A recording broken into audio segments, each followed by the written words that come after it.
President.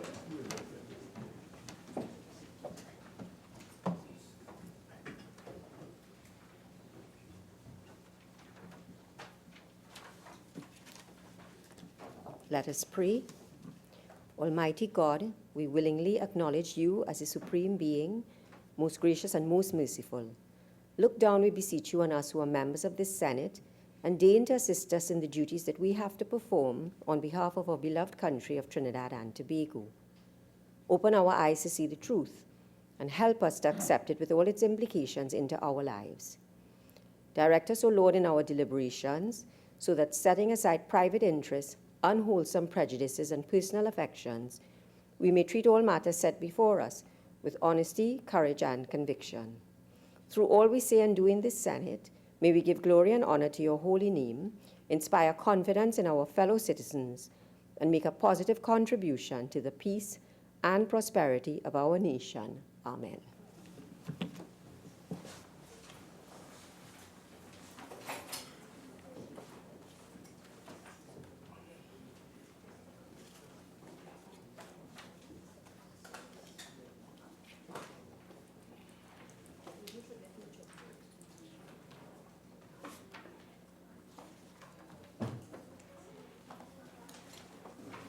Announcements by the President. Honorable Senators, I have granted leave of absence to Senator the Honorable Jennifer Batiste Primus and to Senator Garvin Simoneth, both of whom are out of the country. Honorable Senators, I am awaiting the instruments of appointment, and therefore I will defer the swearing in of the temporary senators to later in the proceedings. Honorable Senators, may I also acknowledge the presence of the High Commissioner to Jamaica, His Excellency Arthur H.W. Williams, who is seated in the presiding officer's gallery. Honorable Senators, as all of you may recall, on May the 28th, 2019, the 5th Prime Minister of Jamaica, the Most Honorable Edward Seaga, ONPC, passed away. His Excellency, the Jamaican High Commissioner, has made available to the Office of Parliament a condolence book which will give members of Parliament the opportunity to express their condolences. This book is now open in the Sir Ellis Clark Corridor, mezzanine floor, Office of the Parliament, and will remain available on Tuesday, June the 18th, and Friday, June the 21st, for all members to pay their respects. So may we all just welcome His Excellency to the chair.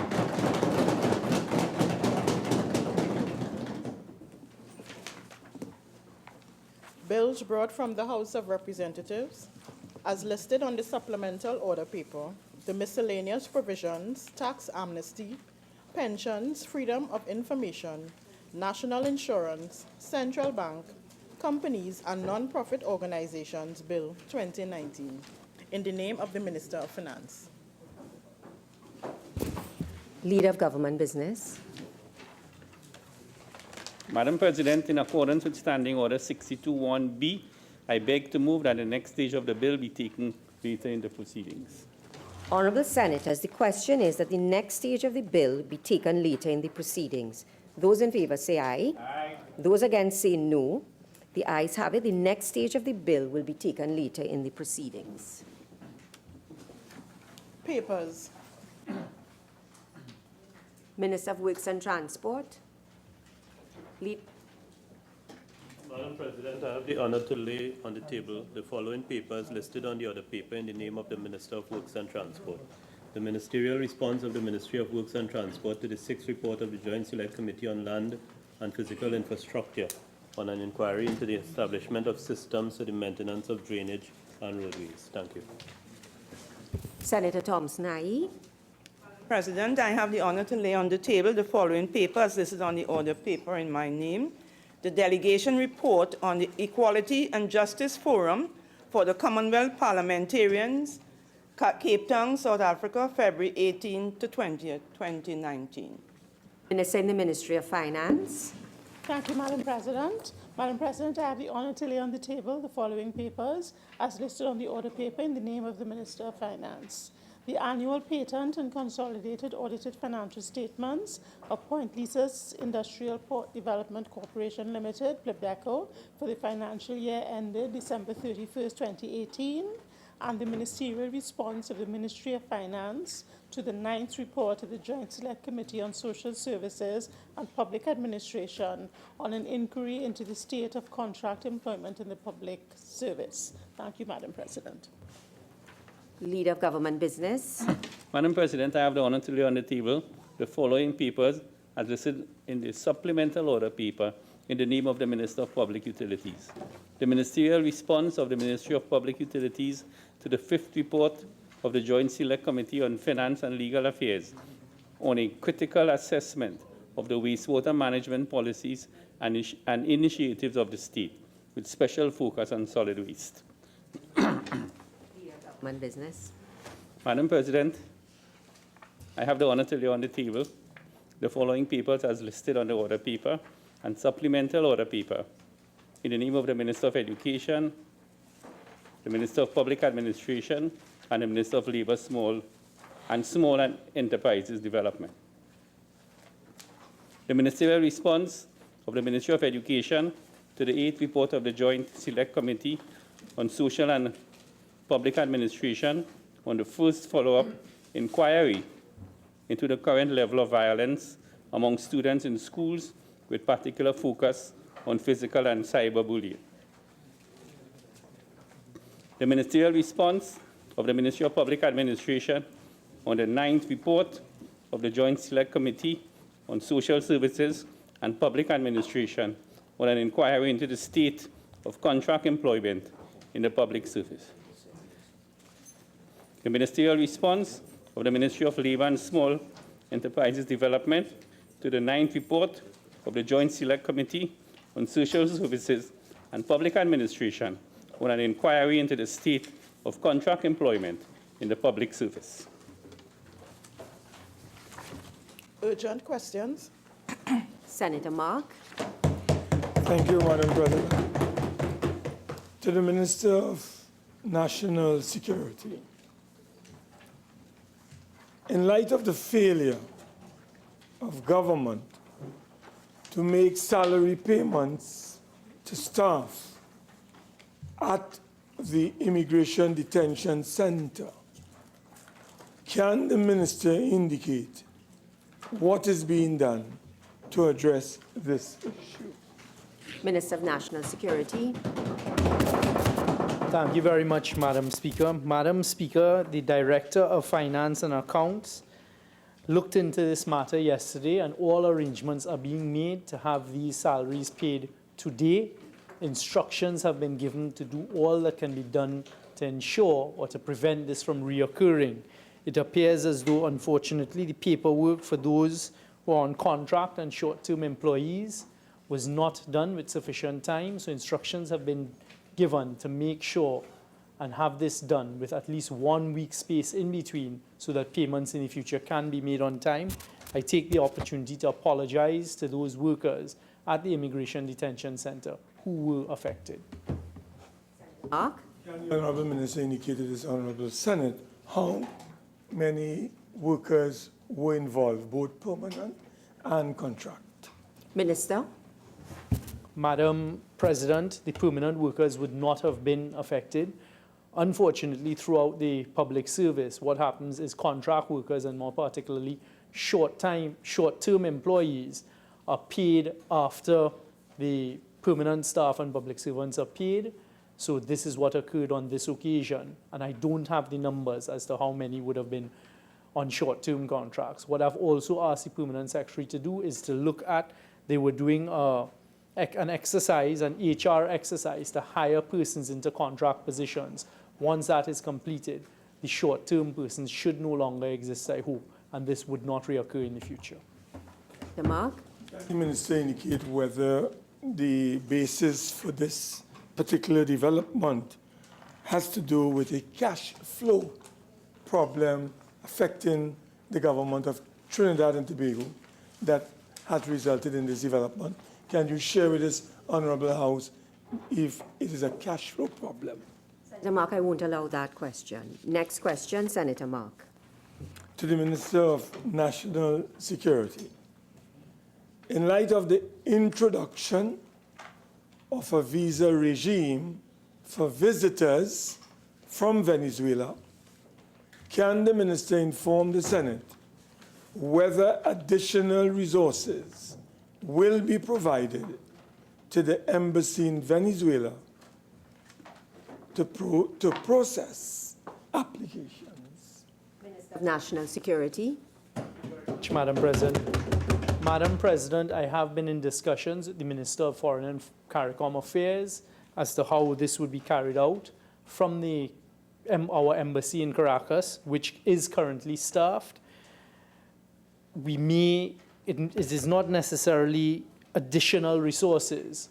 As the Minister of Foreign and CARICOM Affairs has said previously, there were certain staff who were there and rotating in and out. So what we're looking at is ensuring that we would have sufficient resources there, and the approval of these visas will come from headquarters. So what it would be, an application done in Caracas, and then headquarters would say yea or nay to the applications that are made in Caracas. Senator Mark. Can the Honourable Minister indicate to the Senate whether a cost is going to be attached to these visas that would be issued in Port of Spain via persons who are willing to come to Trinidad from Venezuela? Minister. Thank you very much, Madam President. Madam President, as is normal with all visa applications, for example, when one applies to the United States Embassy, to the Canadian Embassy, the British High Commission, there are always administrative costs attached to the application for visas. It will be no different in this circumstance. Senator Mark. Can the Minister indicate whether the government has taken a decision thus far as to the cost, the actual value that would be attached to a visitor from Venezuela as it relates to accessing visas to Trinidad and Tobago? Can you identify a specific number that they'll have to pay in terms of figures, Madam President? Minister. Thank you very much, Madam President. Madam President, all of the information pertaining to the visas, the visa application process, the costs associated, all of the logistical elements that will attach itself to this visa application will be provided in the not too distant future. Continue. Questions on notice, questions for oral answer. Leader of Government Business. Thank you very much, Madam President. Madam President, the government is pleased to indicate that we'll be answering all 3 questions on notice on the order paper. And on the written answers, we will be answering question 270. We ask for deferral of 269 for 2 weeks. The other questions are not due as well. Question number 269 is deferred for 2 weeks. Senator Mark. That is unwritten. When you say That's the written, yes. Senator. okay, thank you. Madam President, question number 180 to the Attorney General. Attorney General, Acting Attorney General. Thank you very much, Madam President.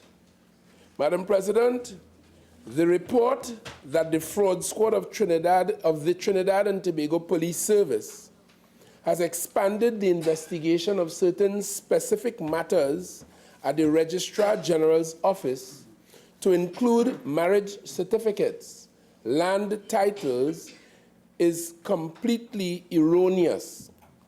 Further, the policies and procedures of the Registrar General's Department, Land Registry, and Civil Registry to ensure that all deeds and marriage certificates which are issued are safeguarded remain the same.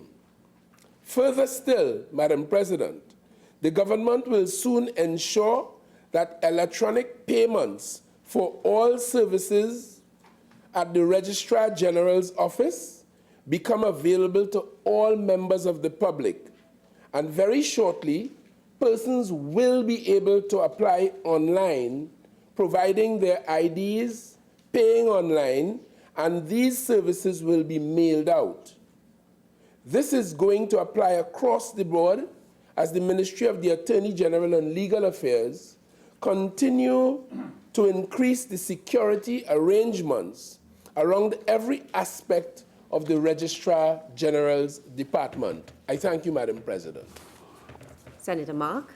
Can the minister indicate whether there has been any instances of fraud involving land deeds and marriage certificates since the discovery, Madam President, of fraud involving birth certificates?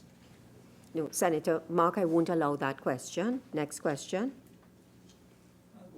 Yeah. Next question, Senator Mark. I would like understanding order 27, subsection 17, to withdraw question 181. Question number 181 is withdrawn. Next question, Senator Mark. Question 182 to the Minister of Rural Development and Local Government. Leader of Government Business. Thank you very much, Madam President. Madam President, the 9th report of the Election and Boundaries Commission under the Municipal Corporation Act, Chapter 2504, and the Election and Boundaries Commission's Local Government and Tobago House of Assembly Act, Chapter 2550, for the purpose of local government election, was laid in the House of Representatives on April 5th, 2019, and has been available on the parliamentary website since then. Madam President? Yes. Yes. Madam President, can the Honourable Minister indicate to this House why this report, which was given to the government by the Election and Boundaries Commission since the 12th of June 2017, was only laid on the table of Parliament on April the 5th, 2019? Can the Minister explain the delay in this development? Senator Mark, that question doesn't arise from your question and the answer posed. Any further questions? Madam President,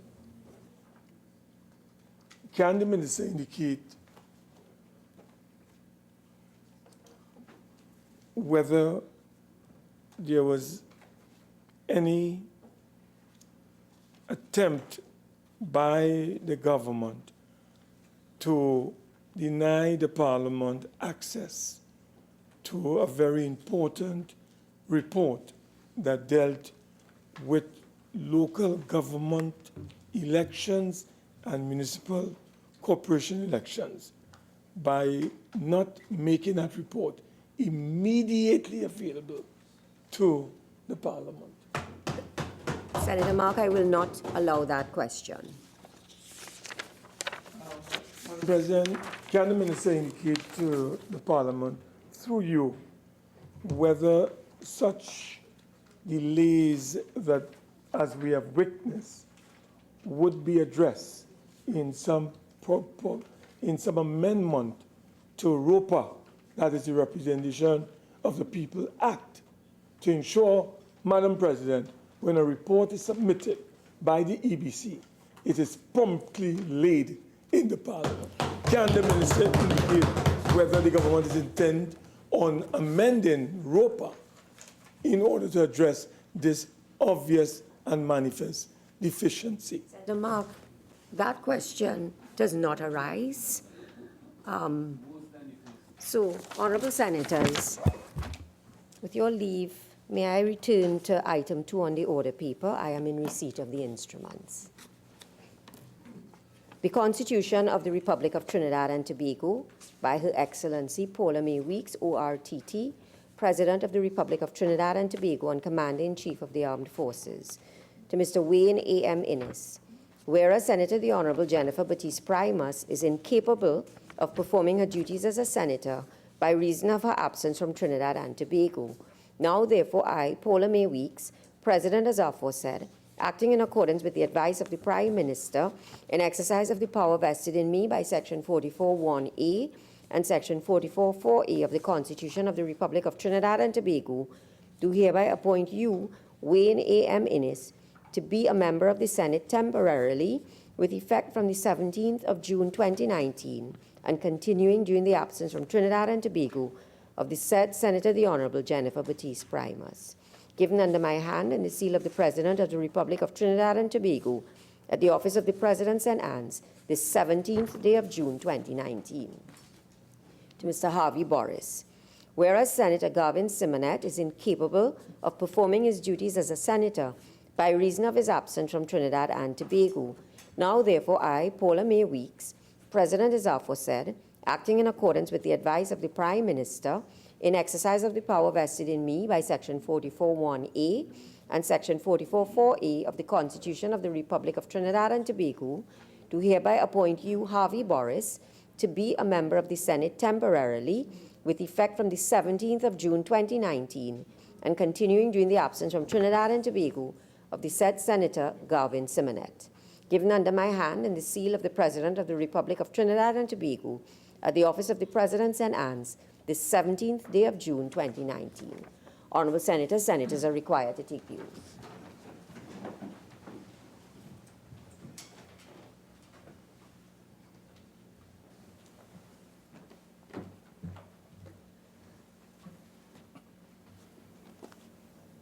I, Wayne Innes, having been appointed a Member of Parliament, do swear by Almighty God that I will bear true faith and allegiance to Trinidad and Tobago, will uphold the Constitution and the law, and will conscientiously and impartially discharge the responsibilities to the people of Trinidad and Tobago upon which I am about to enter.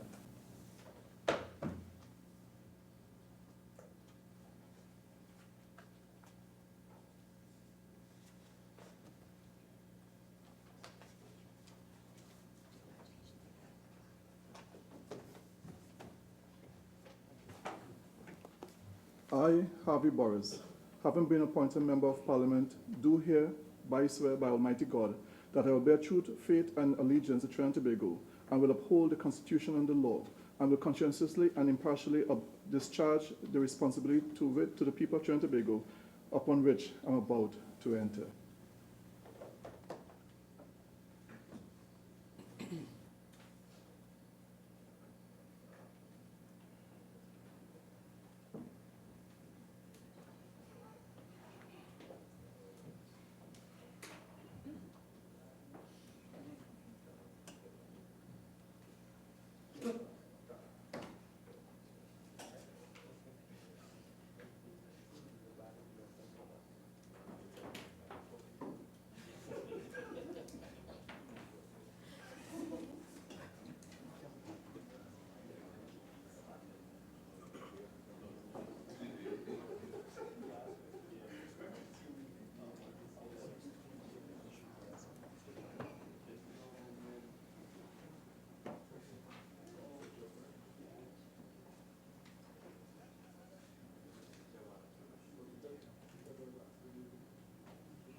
Business, government business, bills, second reading.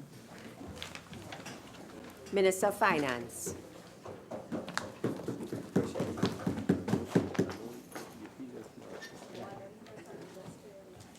Do I have to move the day, Madam President? You've done that already? Thank you very much. Thank you, Madam President. I beg to move that a bill entitled An Act to Provide for a Tax Amnesty in relation to certain revenue laws and to amend the Retiring Allowances Legislative Service Act, Chapter 203, the President's Emoluments Act, Chapter 250, the Prime Minister's Pensions Act, Chapter 251, the Judges' Salary and Pensions Act, Chapter 602, the Freedom of Information Act, Chapter 2202, the National Insurance Act, Chapter 3201, the Central Bank Act, Chapter 7902, the Companies Act, Chapter 8101, and the Non-Profit Organizations Act 2019, Act Number 7 of 2019, be now read a second time. Madam Speaker, Honorable Senators, President, I apologize. Honorable Senators would have received a copy of the bill as amended in the House of Representatives. And as we come upon an amendment made, I will explain purpose and intent of that amendment that was made in the other place. The first part of the bill deals with a tax amnesty. And when you go to the bill, you will see that the tax amnesty is intended to commence, was intended to commence on Saturday, the 15th of June 2019, and it is proposed it will last until the 15th of September 2019, or such other date as the Minister with responsibility for finance may by order prescribe. The reason for the Part 2B of this clause is that we wish to get the additional revenue from the amnesty in this fiscal year. But if on the 15th of September or close to the 15th of September, we receive requests from the usual last-minute persons that they would like another few days, the purpose of this is to allow the Minister of Finance to extend a week or 10 days, as the case may be. But we do wish at this point in time to get the revenue into this fiscal year. So it's not intended to be open-ended and stretch into next year and so on. That's the reason for that. Hopefully we won't have to exercise that authority. With respect to the way we have done this, Madam President, it's a little different to what has been done before.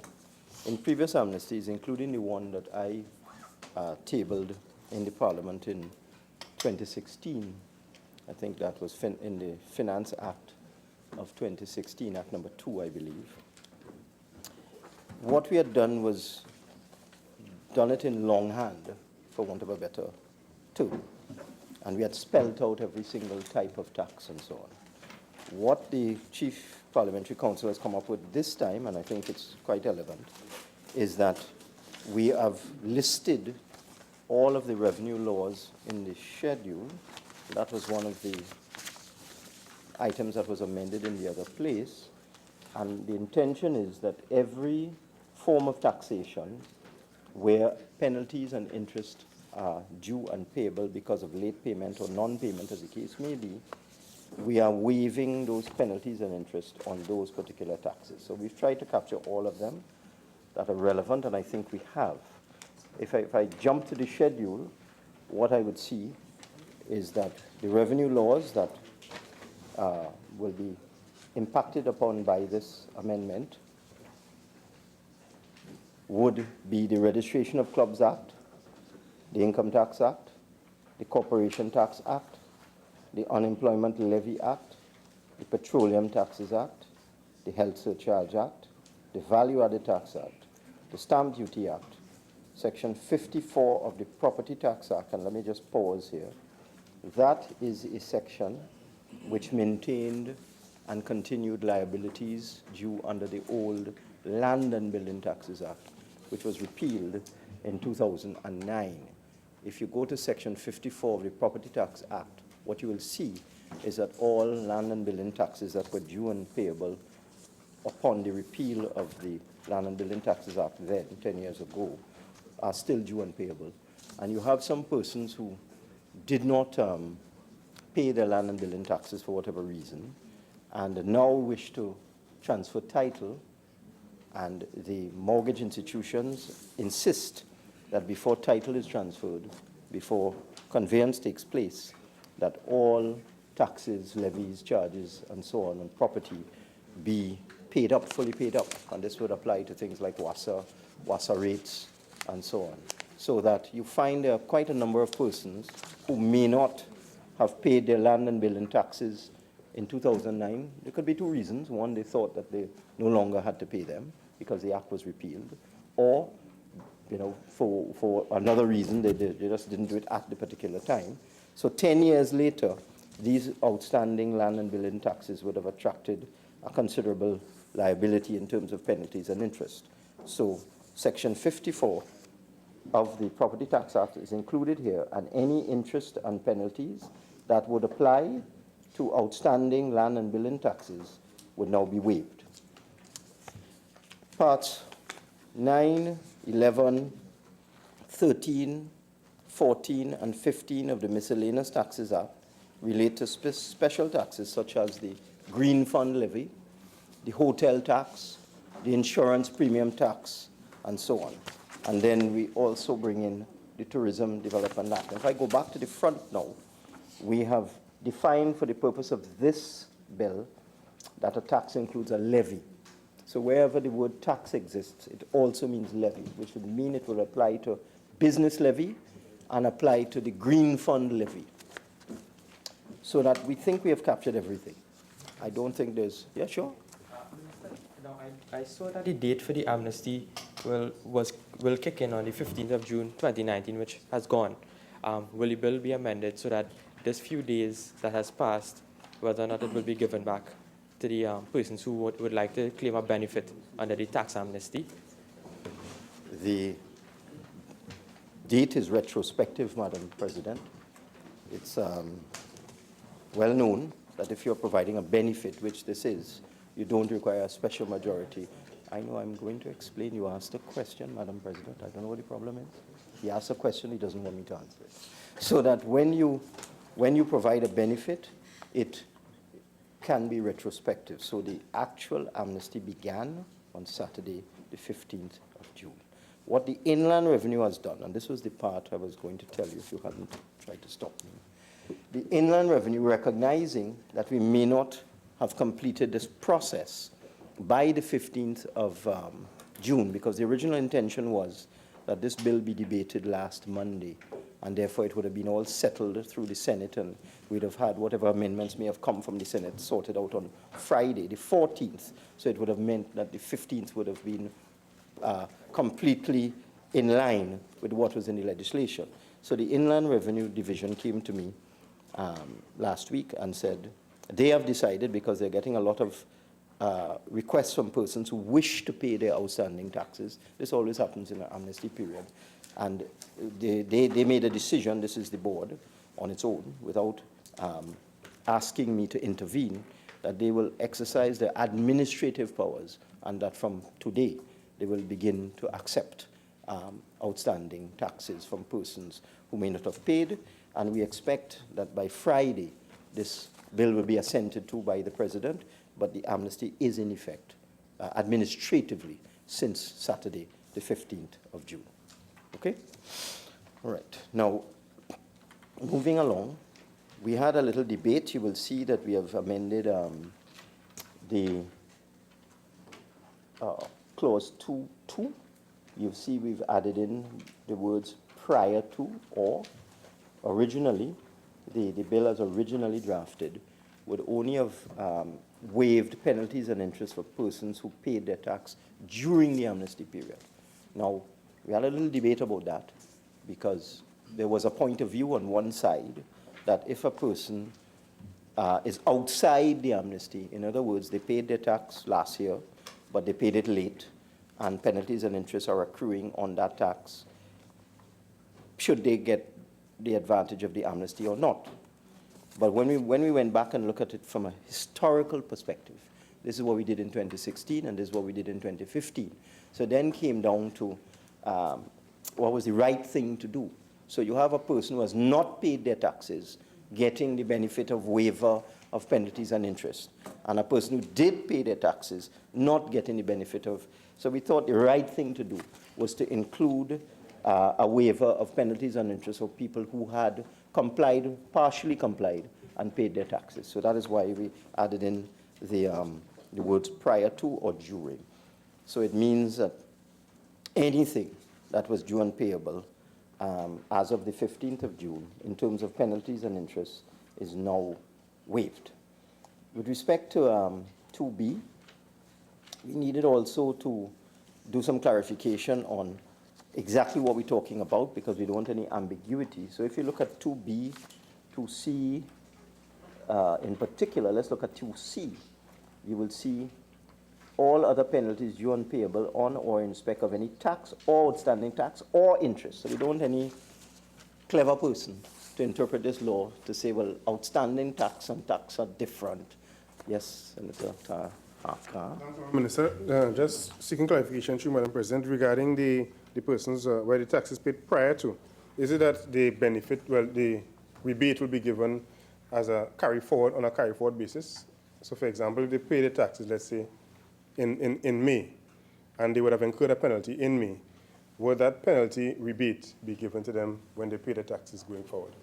No, it is if you did not pay your interest and penalties. We didn't think we could go that far, that if you had paid your tax, paid your interest and penalty, no, we're not going that far.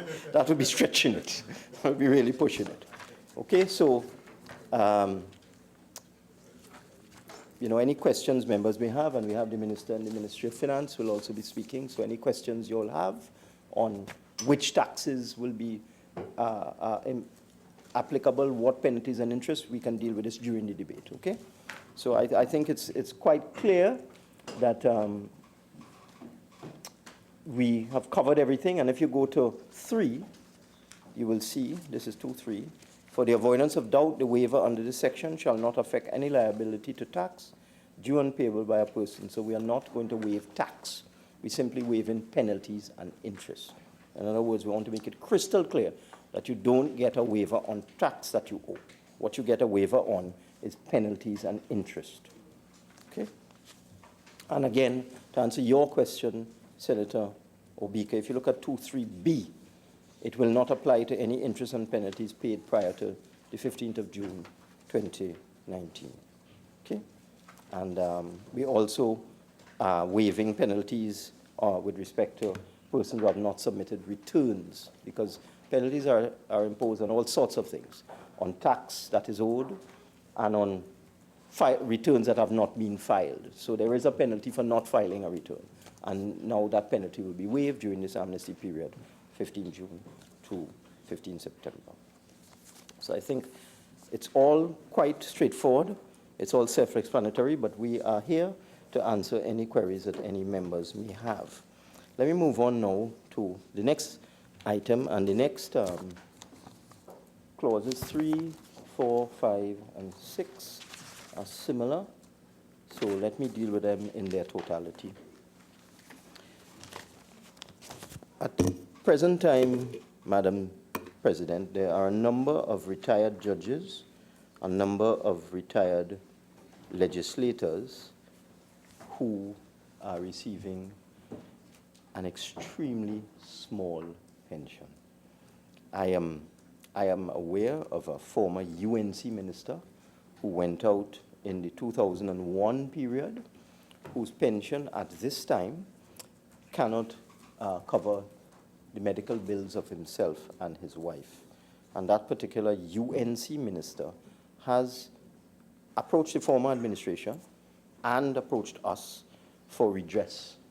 And there was an attempt by the former government in 2014, I believe. It's either 2014 or 2015, but I think it was 2014, to address the situation, but the government at the time withdrew their attempt to improve the pensions for persons such as that retired UNC minister, because of a perception that it could cause a loss of the 2015 election. The irony is they still lost the election.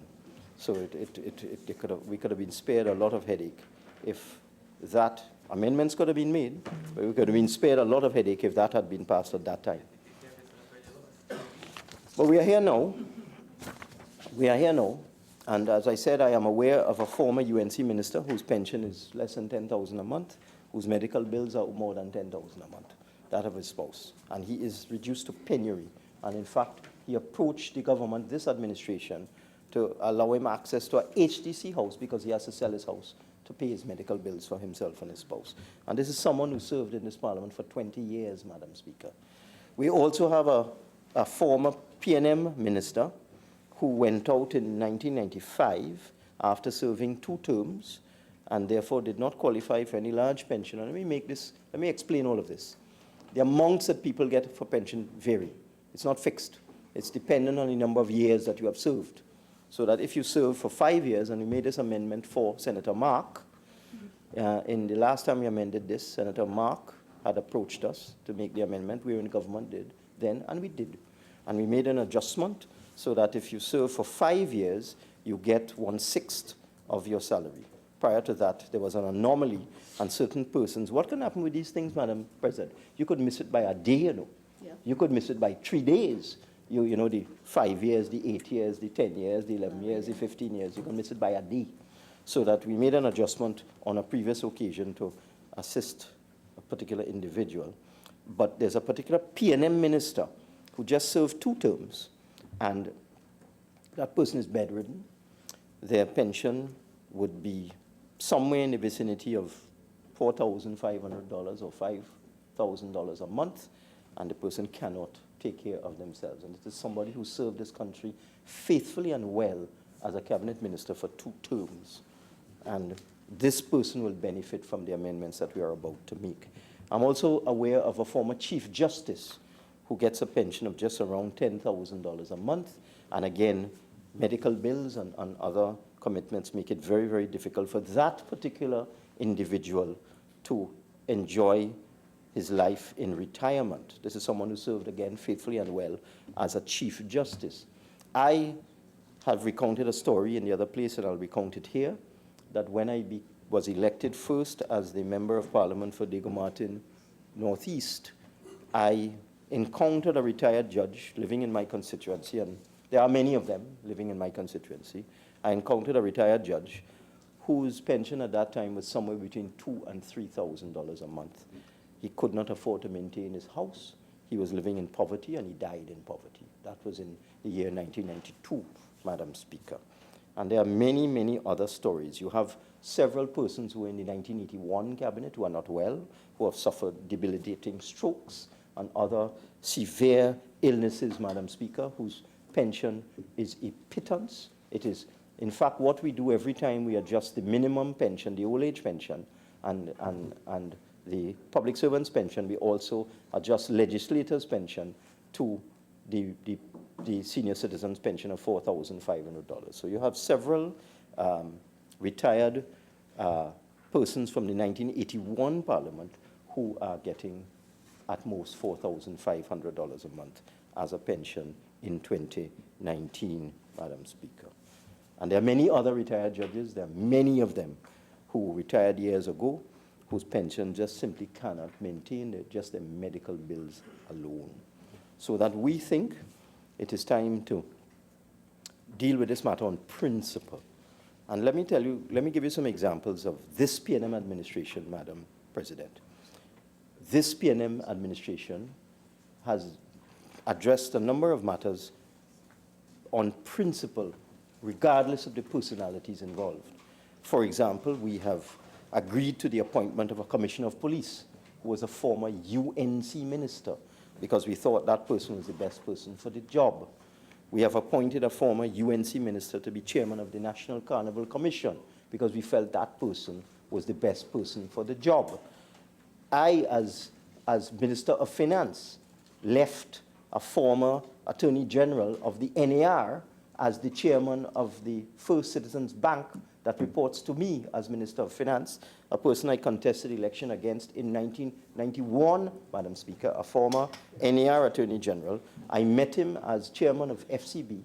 I maintained his chairmanship as chairman of FCB because I thought he was the best person for the job.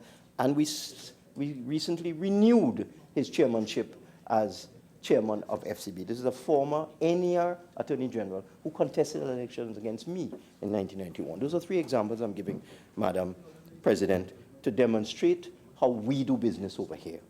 And we are of the view that it's a travesty that persons should oppose things of this nature simply for some sort of political benefit. As I indicated on the last occasion, the last government withdrew the pension amendment bill and still lost the general election of 2015. And we are steadfast in our resolve that there are far too many people who have served this country faithfully and well, judges and legislators, who are living in poverty and should therefore benefit from these enhancements. Now, there's a lot of misinformation in the system, Madam President, a lot of misinformation from persons who wish to cloud the reality and create mass confusion. What we have sought to do is to look at what exists in various pension laws in Trinidad and Tobago and harmonize the arrangements as best as is possible. Because as I indicated, the pension arrangements are different for everyone. For example, a senior police officer who serves, a long time in the police service, and it is possible for someone to come into the police service at the age of 17 or 18 and serve until 60 years old if they rise to the level of commissioner of police, and that person would have been in the system for 43 years. And in the police service pension arrangements, it is possible for a senior police officer to acquire a pension of 92% of their emoluments, and that is in the current police service pension regulations as we speak. Other categories of police officers can get up to 85% of their salary, and I will read it into the record so people will understand what the facts are. And this is the Police Service Act, Chapter 1501, 6th Schedule, Pensions and Gratuities Rules. This is rule number 7. And rule number 7 states, the amount of any pension payable to a police officer shall not exceed 85% of his final pay for the year in which he retires. And then it goes on, for particular individuals, they can get up to 92.5% actually of their final pay. So across the board, there is not uniformity in the way we deal with pensions and the way how pensions are applied to various categories of officers. I just thought I would say that the vast majority of police officers can get up to 85% of their final pay, when legislators get 2/3. Judges, in fact, can get up to 85% if they serve long enough, and public servants get 2/3. So there's no uniformity in the way we treat with pensions and gratuities with respect to various officers. Each case is different. So what we sought to do was to look at the Pensions Act, and that is Chapter 2352, an act to regulate pensions, gratuities, and other allowances to be granted in respect of the public service of officers in Trinidad and Tobago. And this would be for persons like permanent secretaries and other senior public servants who would be in receipt of a housing allowance. And the definition of pensionable emoluments in respect of service under the government of Trinidad and Tobago includes salary, personal allowance, inducement allowance, house allowance, or the estimated value of free quarters, and any fees paid out of the treasury by way of salary, except that the amount to be allowed for house rent or for estimated value of free quarters shall not exceed 1/6, and this would be 1/6 of the salary, or nor the amount to be allowed for fees 1/4 of the actual salary of the office. So the definition of pensionable emoluments for public servants, senior public servants, and this is Act number 16 of 1934, so it's been in effect now for 85 years, that the house allowance is added to the salary and other allowances that some public servants would have received. For example, the PS Ministry of Energy is treated as a special case and gets a special allowance for the fact that they are the PS Ministry of Energy. So that is an example of a personal allowance that someone might get. And so we thought we could use this definition to harmonize the pensionable emoluments of everyone. So when you go to the bill, you will see that what we have done is that we have redefined the salary for the purposes of pension, and we have defined it for all 4 categories: the president, the prime minister, the legislators, and judges, to be personal allowance and housing allowance. And an argument has been made that public servants can only get 1/6 of their salary as housing allowance. I looked last night at what a permanent secretary gets as a housing allowance. It's $7,750. And I looked at the PS Finance, for example, their salary is $34,400. So when you take 1/6 of that, you get close to $6,000. So that the difference between what they will get for pension purposes and what they actually get as a housing allowance is just over $1,000. It's not much. But there's a much more important point. The public servants do not contribute to their pension. Legislators do. So that we legislators, we contribute 6% of our salary to pension.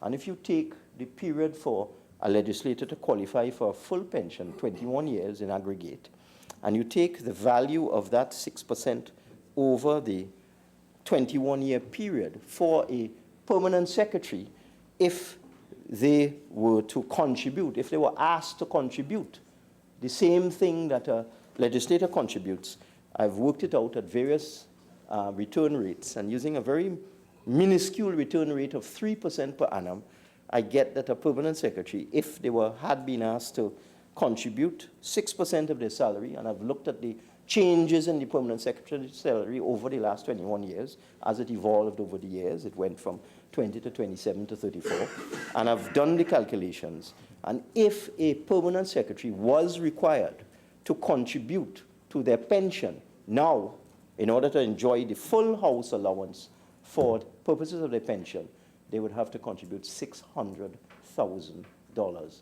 Madam President. And of course, we're not going to ask anybody to do that.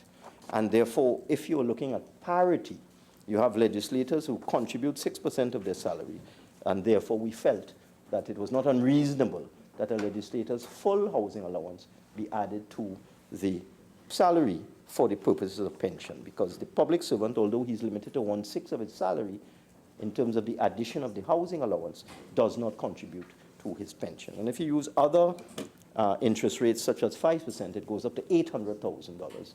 If you use 6% per annum as getting the present value of money, it goes up to $1 million is what a permanent secretary would have to contribute in order to get to the level of what a legislator has to do, Madam Speaker. Now, a lot of noise has been made in the public domain that these provisions will not benefit retired prime ministers and retired, by the way, Madam President, how much more time do I have? Finish at 8 minutes past 11. Okay, so I have 16 minutes. Okay, I'll try and hustle.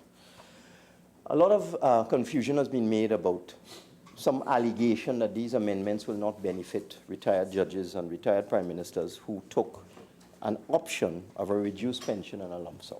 Now, when we did a similar amendment to the President's Emoluments Act in 2009, which was fully supported by the opposition then, and actually proposed by the then leader of the opposition, in the case of the spouse of a president, we put in a clause that if you have elected for a reduced pension, when the pension is reset or revised, whichever way you want to look at it, when the pension is upgraded to be based on the salary of the incumbent, we put in a provision when we did that in 2009 that you won't be able to now reverse your option, having claimed a reduced pension of 3/4 and got a lump sum.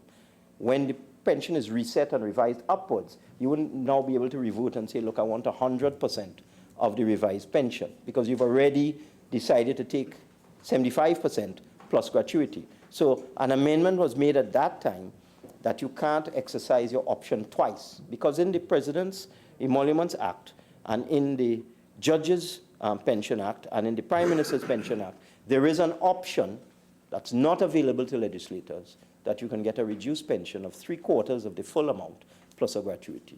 So we put in a clause to avoid somebody, when one of these categories of persons, the president at the time, of when they get the revision, that they would not be able to say, all right, I want to go back to the 100%. It worked well. It was Ellis Clark we were dealing with at the time, and then the Member of Parliament for Siparia brought in the fact of President Hassan Ali's spouse, Zahelia Hassan Ali, so we adjusted it for the spouse as well, and it worked well. I am not aware that there was any one of those persons who were likely to benefit from the revision in the pension that tried to claim the 100%. They claimed 75% of the upgraded amount. So there was no problem. It was interpreted that way and applied that way for the last 10 years. But now is a big scene. So what we're deciding to do, and this came up in the other place on Friday, so we've decided to make it crystal clear. And I've been working with the CPC over the weekend, and I received from him a revised amendment this morning, which I think, again, is quite elegant. And what it is, I'll read it.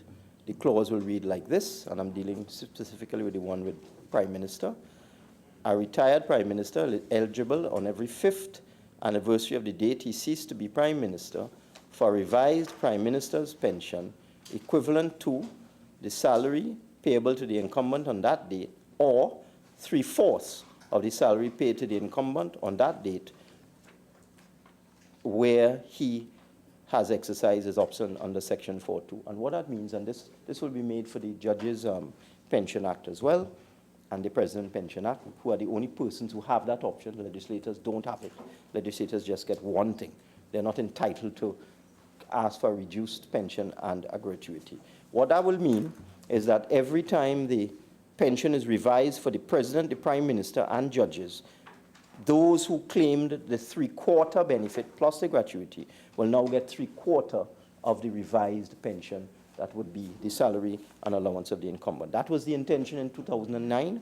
It worked perfectly well between then and 2019. All of a sudden, there's a problem now, and therefore we've decided, for the avoidance of doubt, that if somebody exercised their option to get 75%, then they will get 75% now of the upgraded pension. I just want to make that crystal clear, and that amendment will be circulated to members shortly.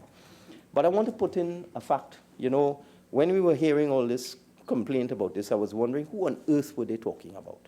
Because they gave the impression they were talking about retired Prime Minister Pandey. It turns out it's retired Prime Minister Kamla Prasad Bissessa is the one that they want to make sure gets 75% of the revised pension. That's not true. That is not true. You can't be saying that's not true. It turns out I checked with the Treasury this morning, Madam Speaker. I checked with the Treasury, and I discovered, Madam Speaker, that the former Prime Minister exercised the option of a reduced pension. And therefore, when the former Prime Minister was making all that noise, she was talking about herself. That is my interpretation. Yeah, all right. Madam Speaker. I rise in standing order 46.1. Respectfully. 46.6. Continue, Minister of Finance, please. Madam Speaker, I'm talking about what has been reported in the newspapers on Saturday, Sunday, where you had Member of Parliament for Oropouche East demanding to know whether a retired Prime Minister who had exercised the option would be getting the benefit of 75% of the revised pension.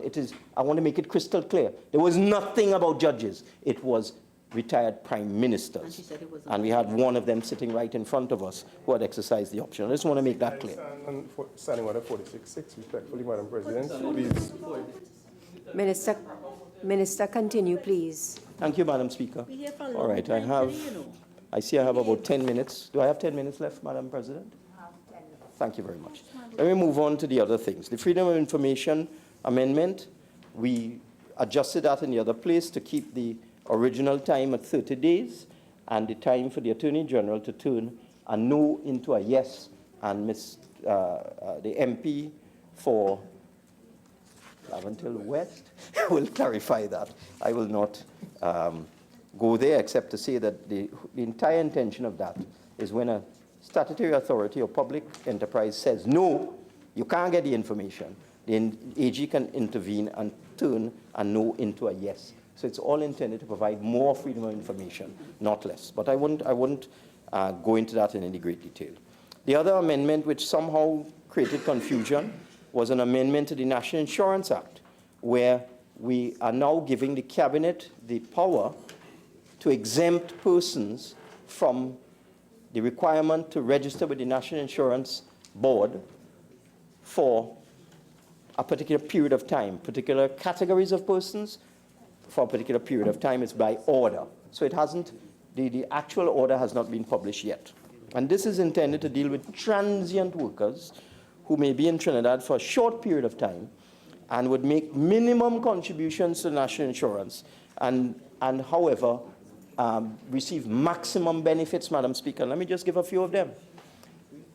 If a person is in the national insurance system and has made one payment, so they go and sign up with national insurance, or the employer signs them up, and they make one weekly payment of $100 or $50 or whatever it is, they are entitled to an injury benefit if they fall ill on the job or get injured on the job, which prevents them from working for 4 days. Madam Speaker, Madam President, the two senators in front of me are disturbing me. Members, if we can just allow the minister to make his presentation. Continue, Minister. Madam President.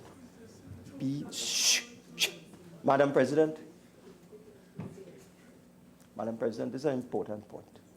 If a person signs up with the national insurance system for 1 week, they are then entitled to an injury benefit for 52 weeks. So the person gets injured on the job, can't work for 4 days, they will then get injury benefits for a year. Similarly, somebody who is pregnant, who signs up with the national insurance system and pays 10 weekly payments within a 3-month period, is entitled to maternity benefits and a maternity grant, Madam Speaker. Madam President, I'm sorry.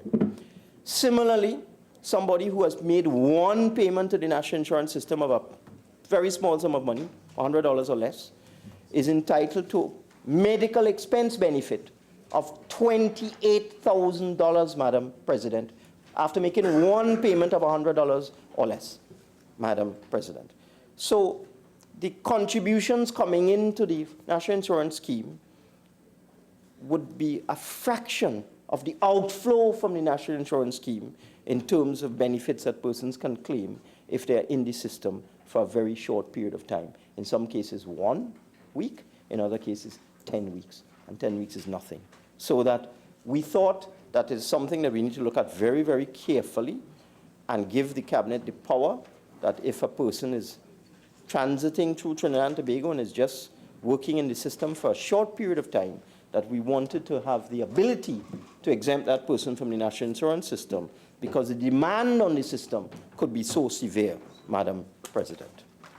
And all of these things are on the National Insurance Board website. The fact that you can qualify for injury benefit after making 1 payment. You also, the survivors of a person can also receive a funeral grant after the person has worked just for 10 weeks, Madam Speaker. Maternity benefit after 10 weeks, Madam Speaker, and so on. So that we thought that we already have the National Insurance Fund under pressure, that we would allow ourselves the ability to look at it holistically and carefully and decide what we need to do with respect to transient workers, Madam Speaker.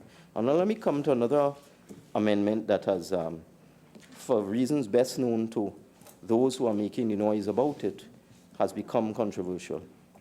And that is the amendments to the Central Bank Act, Madam Speaker.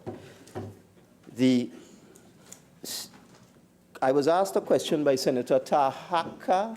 I hope I pronounced your... Yes, correct. Thank you, thank you. Senator Tahaka Obika. 2 months ago, in April of this year, Madam Speaker, I was asked a question in this place as to what is the salary, or what are the salary and allowances of the current governor of the central bank. Minister, you have 5 more minutes. Thank you very much. I asked the central bank to tell me because I wanted to answer the question. And the central bank put up the shield of Section 56 and said that the affairs of the bank are confidential and they can't disclose them. So I was unable to answer the question. And when you look at the answer, we simply recited what the central bank told us. But this is an anomaly. If you go all over the world, Madam Speaker, you go to the Bank of England, which is the equivalent of the Central Bank of Trinidad and Tobago. They have a Freedom of Information Department where when persons ask for this kind of information, it is provided by law. When you go to the Reserve Bank of Australia, which is the equivalent of the Central Bank of Trinidad and Tobago, not only do they are required to disclose this by law, but they are required to disclose in a report all of the salary bands of all of their employees, Madam President. And I'm reading from it right now. Executive remuneration, they give you the numbers of persons in the top band, which is 540,000 Australian dollars to 569,000 Australian dollars a year. And the salary is 447,751 751 Australian dollars, and then it goes down to all the other categories of staff. That is what is done in Australia, Madam Speaker. In Canada, they also are required to provide this information under the Access to Information Act. The Central Bank of Canada is not exempt. In the United States, the only areas where the Federal Reserve Bank, which is equivalent, can withhold information is matters of national defense, trade secrets, or medical files. So that in Jamaica, it is even more extreme, Madam Speaker. In Jamaica, the Minister of Finance sets the salary and terms and conditions of the governor of the central bank, and the governor is also required to disclose to the Minister of Finance, it's in the law, in the Bank of Jamaica Act, any or all information that the minister requires to be disclosed to him or to any other person authorized by the minister to receive the information. So Jamaica is the complete opposite of what we have, where the central bank is refusing to disclose information on its organizational structure, its staffing, and the salaries of its officers. And I find it abhorrent that we are in an era where persons are demanding information from the government, from statutory authorities, from state enterprises. In the entire world, all central banks all over the world disclose the kind of information we are requesting. But in Trinidad and Tobago, somehow it's a sin and a crime to ask for that. It is completely counterintuitive and contradictory. People cannot be demanding freedom of information for everybody except that, when the entire world provides this information through its central banks as a matter of course, as a matter of law, Madam Speaker. So that I do not understand the argument, and what I've seen, convoluted statements that this will make the central bank a department of the Ministry of Finance. That's nonsense. All the amendment does is to ask for information. It does not empower the minister to set the salaries of the persons in the bank, as is the case in Jamaica. As is the case in many other parts of the world, the government has the right to set the salaries and terms and conditions of governors and other staff in central banks. Not so in Trinidad and Tobago. And this amendment is not doing that. All this amendment is saying is that if the minister requests information, the central bank has to provide it.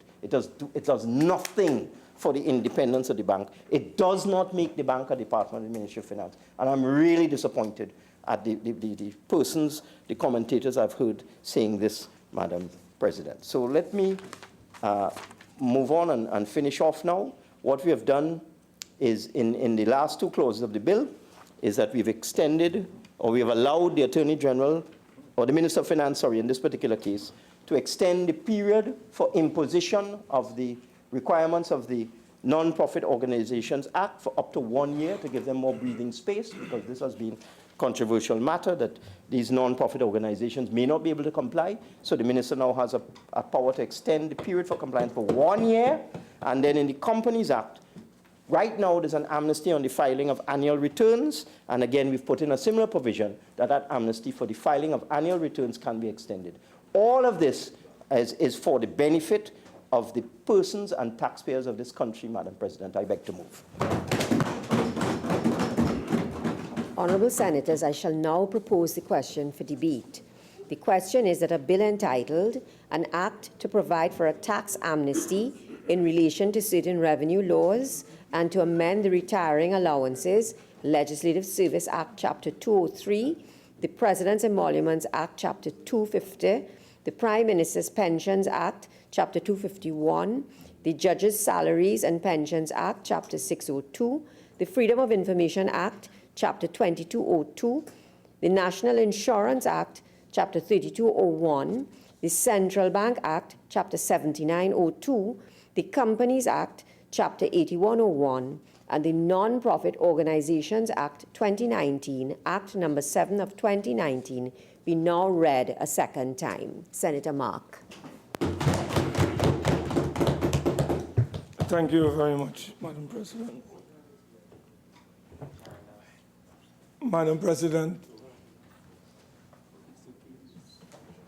I rise to make my contribution on this omnibus piece of legislation, which encompasses several amendments to about just around 9 pieces of legislation. Madam President, there's a growing practice that we see emerging in this Parliament where the government brings omnibus pieces of legislation in which several laws are amended. And we as legislators are expected to do justice to this framework containing these several pieces of legislation. Whilst it is quite legal, we believe it is highly undemocratic, and it denies the legislator the ability to properly and comprehensively perform its duties to the people of our country. Madam President, given these imposed and virtually undemocratic incursions by the government, I would now have to confine myself, not because I would have liked to do it, but I'm forced to do it, to focus my contribution to a few areas that is before us. The area of pension, the area of the central bank amendment, the NIB amendment, and the FYE. And even when it comes to the FYE, because of the time constraint, I may not be able to get into that area. My other colleagues, of course, will elaborate as they speak and deal with other areas. Madam President, there's no doubt that both in terms of the FYA, if I may say very early, and the Central Bank Act, we are seeing an insertion by the politician into legislative matters that are traditionally confined to the ministry and the officers, and in the case of the central bank, confined to the board of governors of the central bank. So I have to agree with today's editorial in today's Express entitled "The Government's Grab for Power." I will say more about that as I proceed.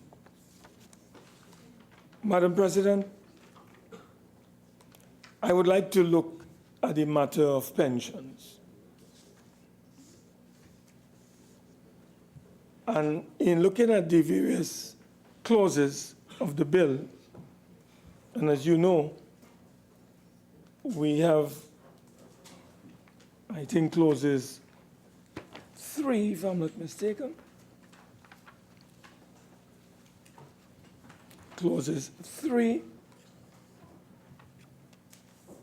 clauses 4, clauses 3, 4, 5, and 6.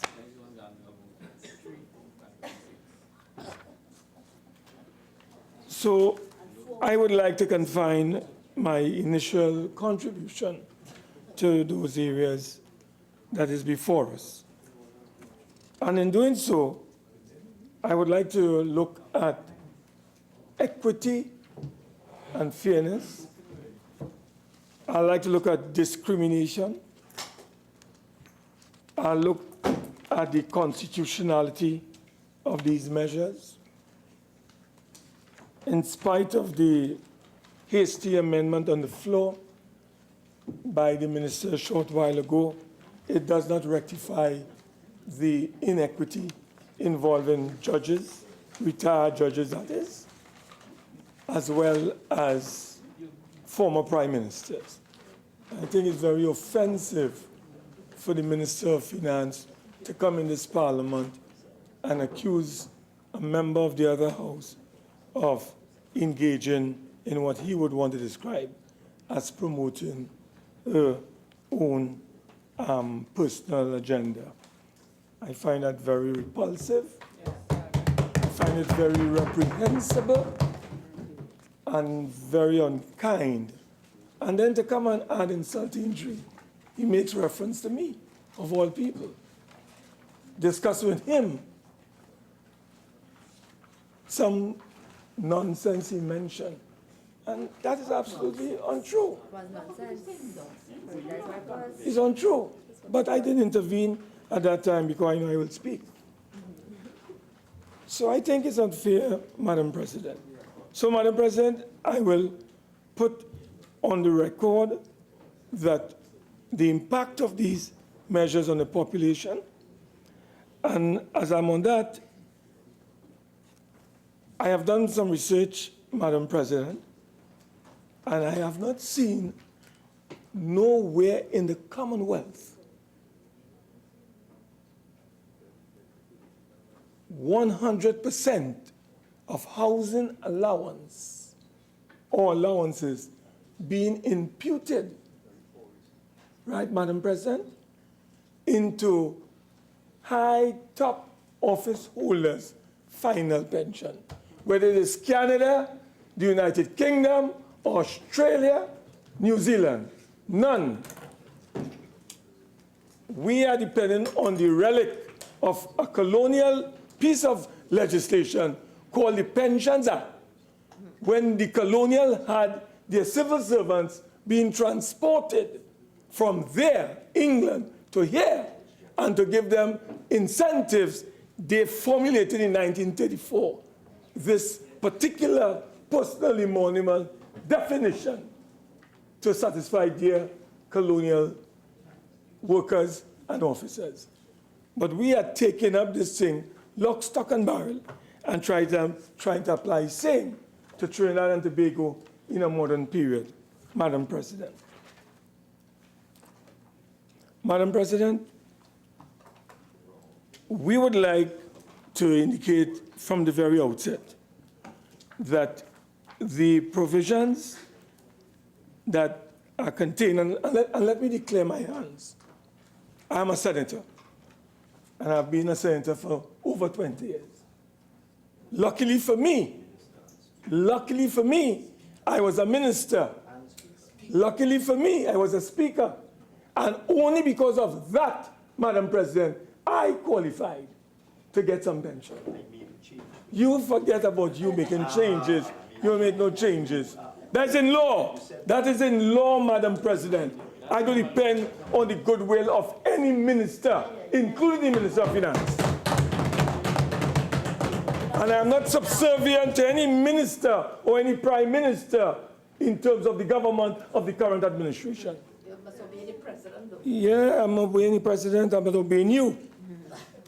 Madam President, so when we look... Just 1 second, Senator Mark. Members, the proceedings here will go so much, it will proceed smoothly if we allow members to make their contributions without comment from anybody else. Continue, Senator Mark. Yes. So Madam President, I make this early intervention to let you know that I will be speaking on the plight of former senators who have served the Senate.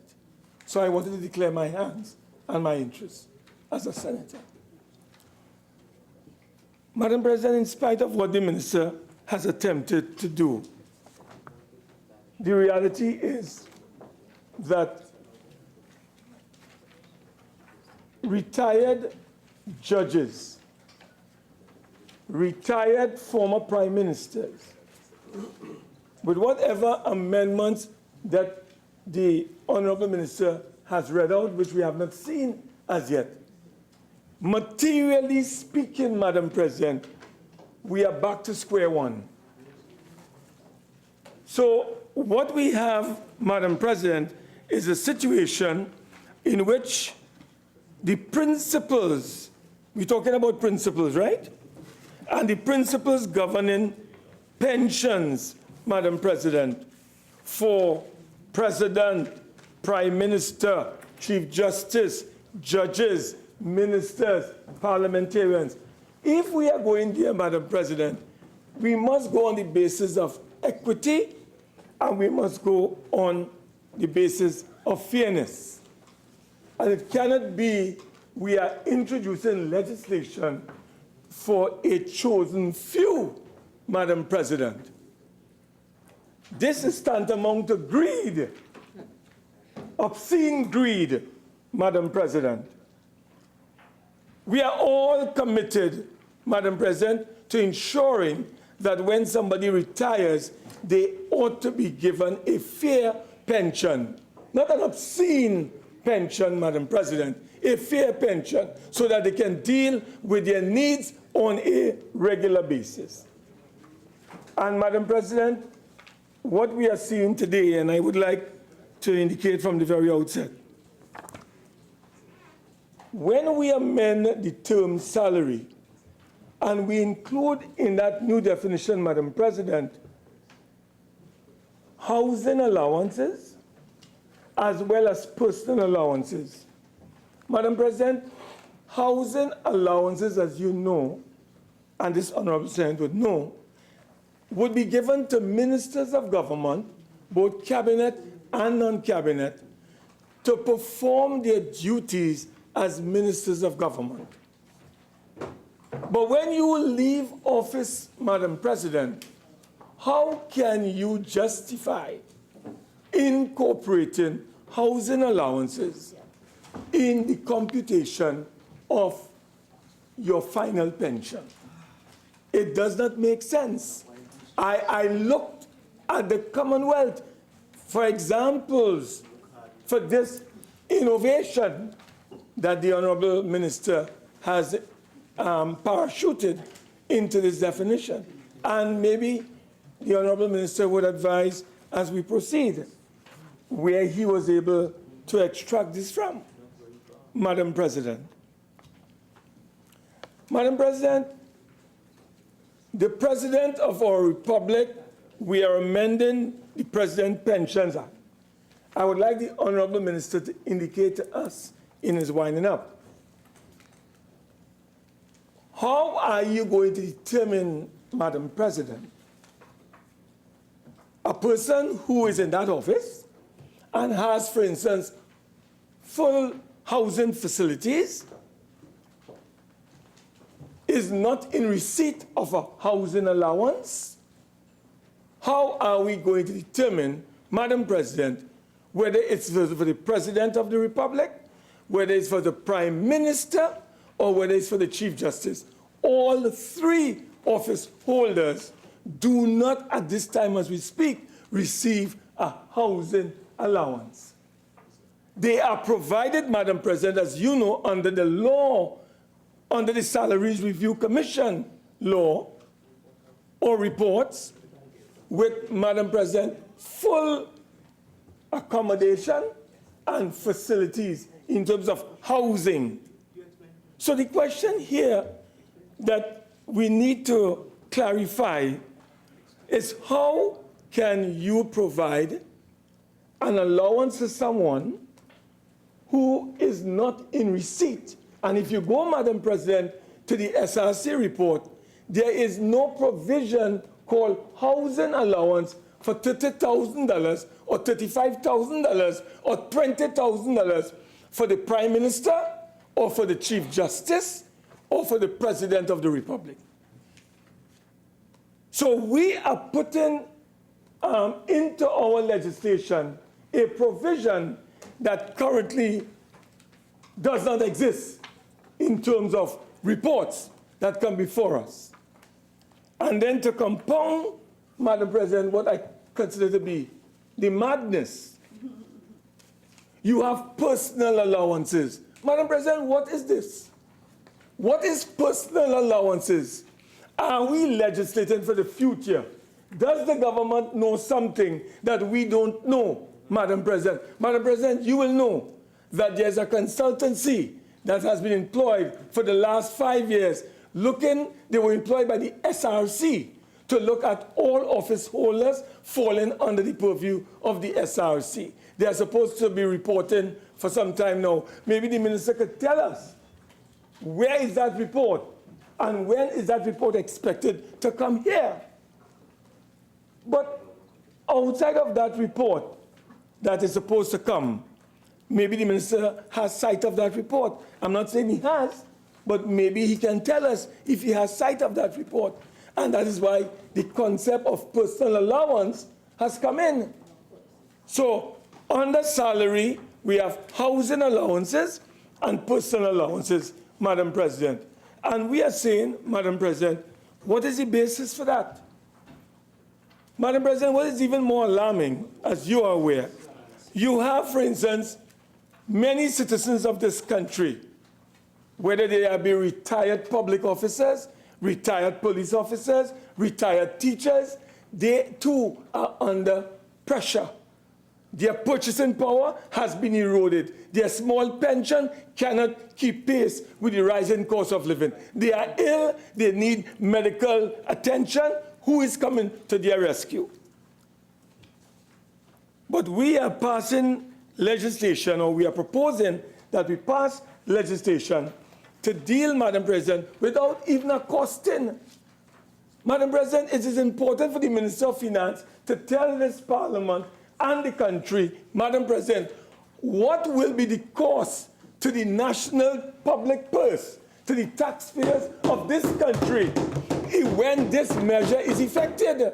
We are debating and discussing the matter in the dark. We don't have any information on the costing of this. What I do know is if what we have here comes to pass, I know one office holder, the highest office holder in the land, if you add that salary to what the former president got for housing allowances, which was over 28,000, and you multiply that by 12, Madam President, you're talking about $1.4 million at the end of each year for one person to enjoy. And that doesn't include personal allowances. Eh? I'm just talking about housing allowances. So when the government comes with their real definition of housing allowances, personal allowances, and that is imputed, where are we going, Madam President? One person might be getting 1.8 million, 2 million a year, as the case may be. But what about our retirees, Madam President? Madam President, I will tell you, there are 20,000 daily rated workers in this country who gave up their retirement age from 65 to 60 on the condition that the government will put in place a pension plan. Today, 20 years later, they do not have a pension plan. You know what they depend on, Madam President? Old age pension when they reach 65 years after working for the government of Trinidad and Tobago, performing duties and service. Why does the Minister of Finance not pay attention to the plight of the daily rated workers and get a proper pension plan for them? He's not dealing with that, Madam President. Madam President, what is even worse?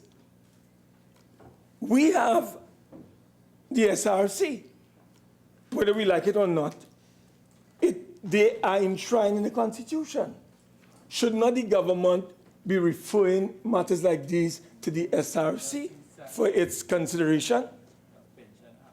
Yeah, we know we have Pensions Acts. I know this. But, Madam President, what we did in 2014, and we withdrew because of the public concerns expressed at the material time, it resulted in the government taking a decision to assist the SRC to do a study including pensions. There is a report, Madam President, that the minister can share with us.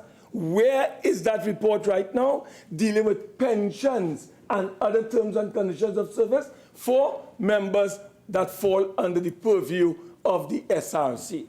There is a report, and Madam President, that report, the consultancy thus far has cost us close to $10 million.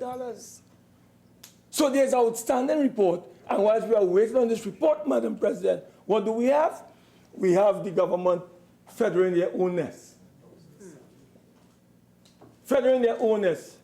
Madam President, so we want to serve notice on the government.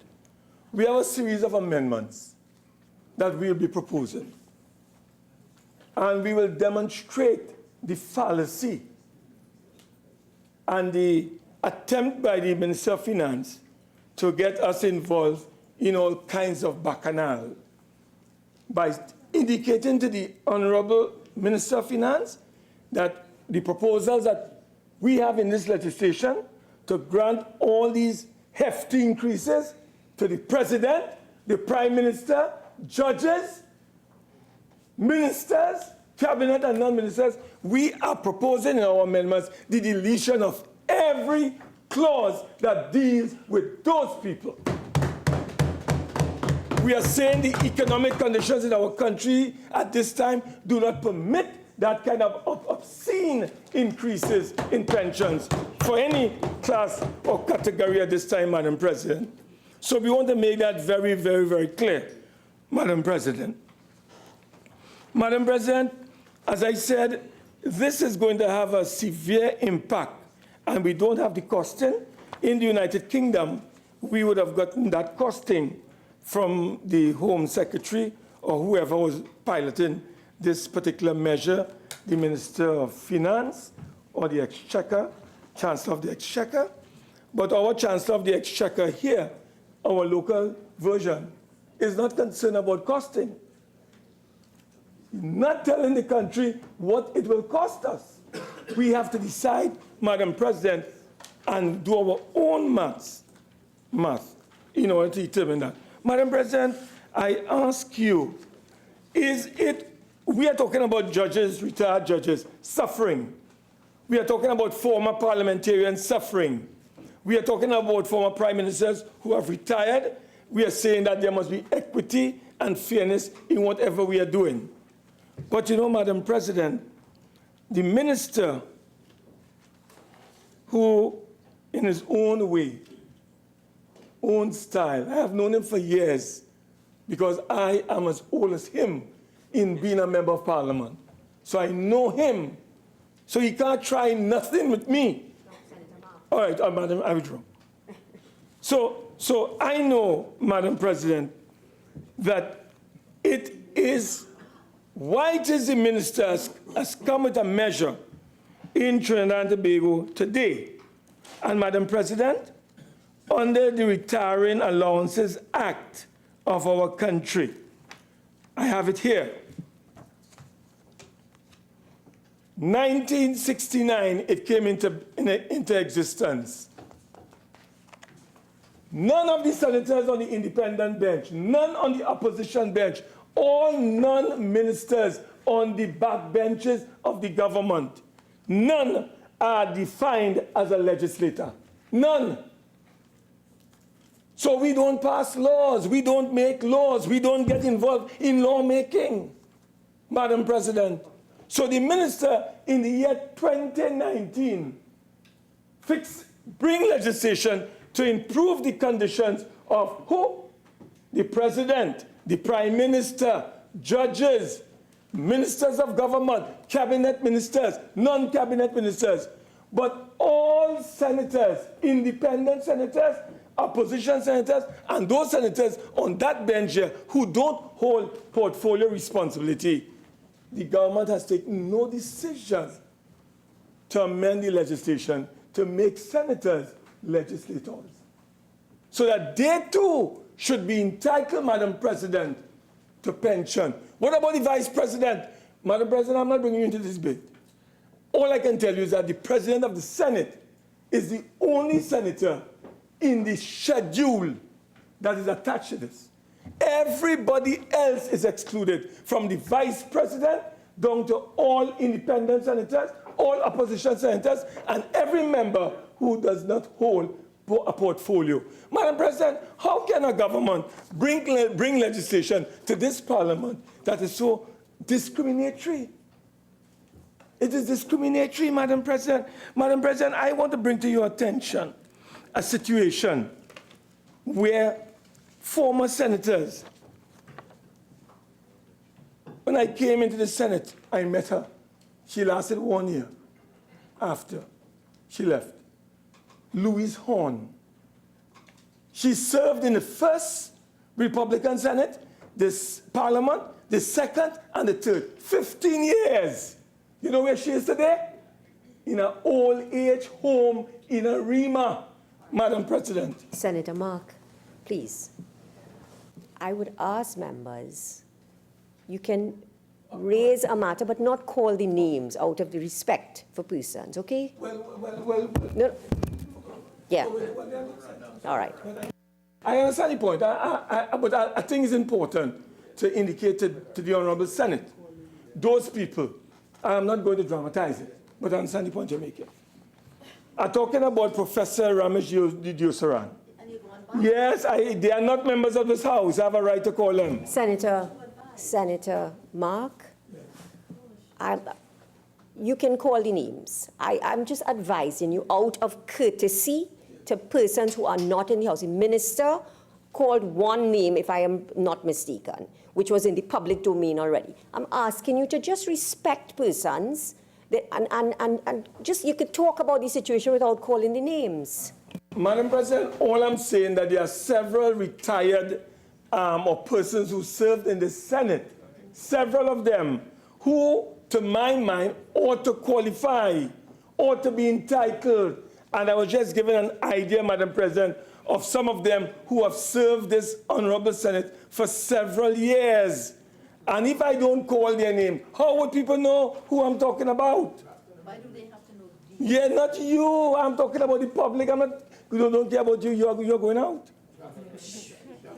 I am talking about the public, Madam President, and the public interest demands that if the government brings legislation here to see about a chosen few, I am saying, Madam President, we have former senators who have served in this country. They have retired like judges, and they are suffering. What is the government doing about those senators who have retired from our system? And, Madam President, I will follow your guidance. 11 of them I have here. I will circulate it to the media and to members of the Senate so that they will know. And I'll have a press conference and announce it. Right, Madam President? Forget you, man. I'm not talking about you. Use your time wisely. Yes, wisely. Well, don't allow this gentleman to interrupt me, please. He's a stranger to this House. Senator Mark, yes, please, really, you have limited time. Focus your contribution in my direction, and it will go well. Madam President, I would like to indicate that, so on the question of pensions, we are saying that it is obscene, it is greed on the part of the government to bring this kind of legislation here.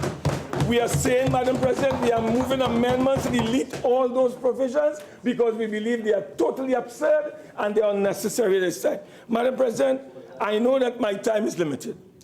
But, Madam President, if I may hustle, let me indicate to you that the Central Bank Act that the government is seeking to amend, again, is an incursion and an invasion by a Minister of Finance who seems to have a personal vendetta against the former governor of the central bank.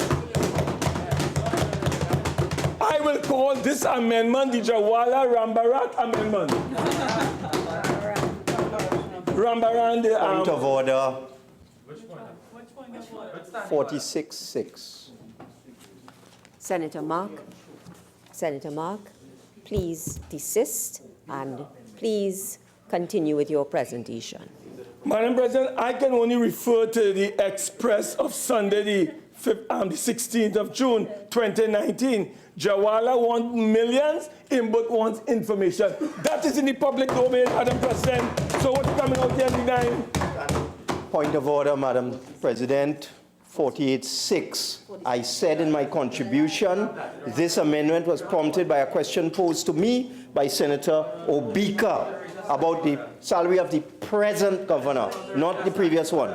Senator Mark, please continue and take my guidance. Madam President, it is unconstitutional for a government to come and take away a power of secrecy and confidentiality from an independent institution with a simple majority.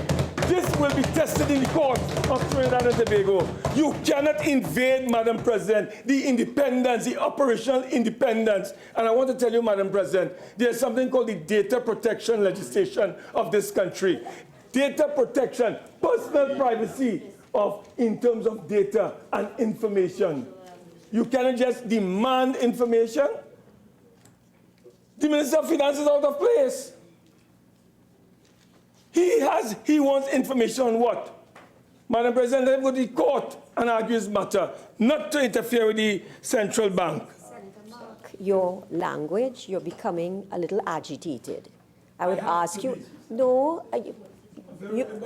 yes, and it's the Minister of Finance and not he and he and he, okay? Madam President, if you were in my shoes... Madam President, 46-4. 1 and 6. Minister, I just dealt with that. Senator Mark, please continue.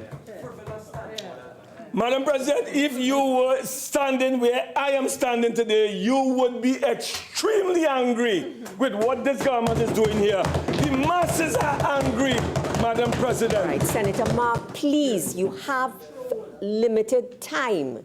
And I'm just asking you, as you get agitated, your voice is going up. And that might get me a little agitated, and I don't want to be agitated, Senator Mark. Please continue. Madam President, coming back to indexation. Let's go to indexation. There must be indexation for everyone across the board. It must just not only be for government ministers or President of the Republic or Chief Justice. The public officers need cost of living indexation. The retired public officers require that, Madam President. The teachers need it. The police officers need it. The daily paid workers need it, Madam President. Why are we confining that to the chosen few who are engaged in obscene greed, Madam President? We can't support that. Madam President, as I said, the government is on a course that is totally anti-people, anti-working class, and it is doing everything to ensure some kind of development that you and I would not like. Madam President, the government of this country wants to invade, as I said, the central bank, to force the governor of the central bank to provide personal data of workers, and not only current workers, but former workers. Madam President, that cannot be fair. That cannot be right. And I warn the Minister of Finance to withdraw this proposal, or you'll meet us in court. Madam President, the other point I want to make here is NIB. NIB, Madam President, is shrinking. The last actuarial report revealed that if we do not increase contribution or do something to revolutionize that system, in the next couple of years, that institution would be in trouble. And here it is, the government is bringing an amendment, Madam President, to break the law. How can the government break the law that we are supposed to be upholding, Madam President? Madam President, would you believe that the National Insurance Act, and I'm talking about Section 29, that the government is seeking to amend, that act, or that section of the act, Madam President, gives, it says, and I read, every employer, and subject to subsection 2, every employed person and every unpaid apprentice shall be registered for the purposes of the system of national insurance. Madam President, I want to tell you, a worker is a worker is a worker. And it does not matter, Madam President, if you are from Venezuela, if you are from Venezuela, or if you are from Cuba, or if you are from China. A worker is a worker is a worker. And what the government is seeking to do, Madam President, is to amend the NIB to make certain categories of workers uninsurable. And you know what is even more serious, Madam President? The minister, by prescribed order, can do so. You have 5 more minutes. Yes, the minister, by prescribed order, can do so. Madam President, we are moving an amendment to that particular provision. We would like that to be subject to an affirmative resolution of the both houses of Parliament.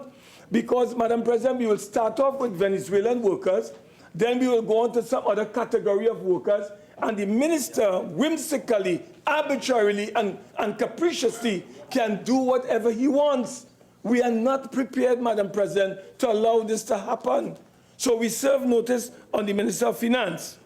Madam President, do you know that right now the NIB is down to just about 450 to 460,000 contributors in this country? The population of the NIB is shrinking, and we should be increasing contributions. But instead, this government is passing legislation to reduce contributions. That cannot be right. And unwittingly, Madam President, the government may be contributing to the undermining and possibly the demise of the NIB. That is what the government might be doing by this particular amendment. So, Madam President, we are not in support of this amendment to the NIB. The government of Trinidad and Tobago is in complete violation of what is called, Madam President, the ILO conventions. Madam President, we have a convention that we have signed, we have ratified. It's called Convention 111, Discrimination, Employment, and Occupation Convention. There's another convention that we have enforced, that we have signed. It's called Convention 100, Equal Remuneration Convention, 1951. Madam President, we are a signatory to the International Labour Organization. I serve notice on this government if they pursue with this amendment to make workers uninsurable for insurance purposes, national insurance purposes, we shall be writing to the International Labour Organization to show how this government is in violation of the International Labour Organization standards, conventions, and recommendations. We will be doing that. So we put them on notice. We will not permit you to establish zones of exploitation for your particular clique and gang in the employment sector. Madam President, who will benefit from this? It is the employer class. They are the ones who are supposed to pay twice the amount of national insurance to my one. So if I'm paying $11, they're supposed to pay $22. So what the government is doing, they are saying to the employers, don't pay nothing. Your profits get fatter. And the employee, Madam President, is open to all kinds of dangers on the job. You can become injured, you can become sick, you can become pregnant. Who is there to protect workers? Madam President, the government has failed miserably in its policy on refugees or migrant workers, and they have come here to tinker with this particular measure that we are dealing with, called the NIB, and they want to amend it, and we are not in favor. Madam President, the FOIE. We do not want any czar of censorship in our country. And the mere attempt that the government is seeking to insert the Attorney General, a politician, to determine, Madam President, what information you can get and what information I can get, that is an attack on democracy. It's an attack on freedom of expression. It's an attack on freedom of thought. And that will not be tolerated in the Republic of Trinidad and Tobago. And we serve notice on the government, Madam President, that freedom of information is a right, it's a touchstone of human rights that was consecrated by the United Nations when they first met in 1946. And the government is seeking to undermine freedom of information. Madam President, do I have 2 more minutes? 1. Madam President, I want to say that the United National Congress cannot support this legislation in its current form. And we serve those in the government. They have to withdraw, fundamentally amend many of these provisions, or otherwise they will find us before the courts facing the music. Thank you very much, Madam President. Senator Seepersad. Thank you, Madam President, for the opportunity to contribute to the bill, the miscellaneous provisions, tax amnesty, pensions, freedom of information, national insurance, central bank, companies and non-profit organizations bill 2019 as amended in the House of Representatives. I'm going to deal with certain aspects of the bill as presented, Madam President. The first is the review of pensions for the President, Prime Minister, and judges. Madam President, is it the right thing to raise pensions for only certain office holders who are at the high end of the salary scale?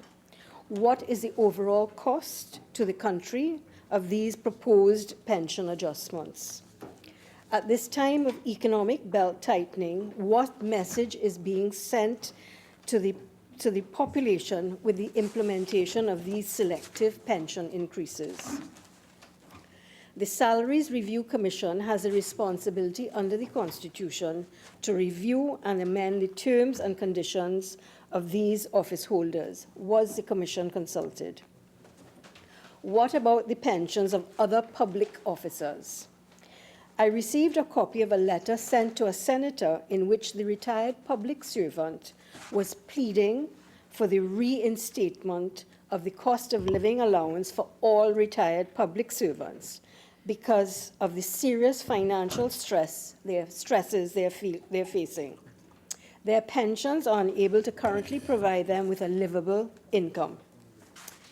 If the government is intent on proceeding with these changes, then I urge the government to review the compensation of all public officers. The report of the Salaries Review Commission 2013, that is the General Review of Salaries and other terms and conditions of service officers within the purview of the Salaries Review Commission, should be reviewed and updated and brought to the Parliament and debated in the House of Representatives. Freedom of Information Act. Madam President, the Freedom of Information Act speaks to the democratic governance principles of openness, accountability, transparency, and public participation.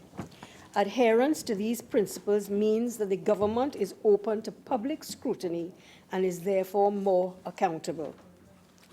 Madam President, there seems to be operational issues being encountered with the implementation of the Freedom of Information Act, which has been enforced for the last 20 years. Therefore, it seems logical to me that steps be taken to identify the problems and make the changes to the administrative procedures, so that citizens can receive the information or the reason for refusal within the time frame specified in the Act, i.e. 30 days. You should not be implementing measures to extend the time it takes citizens to access information allowed under this Act because of implementation and administrative issues. The government should listen to the citizens of Trinidad and Tobago and delete Clause 7.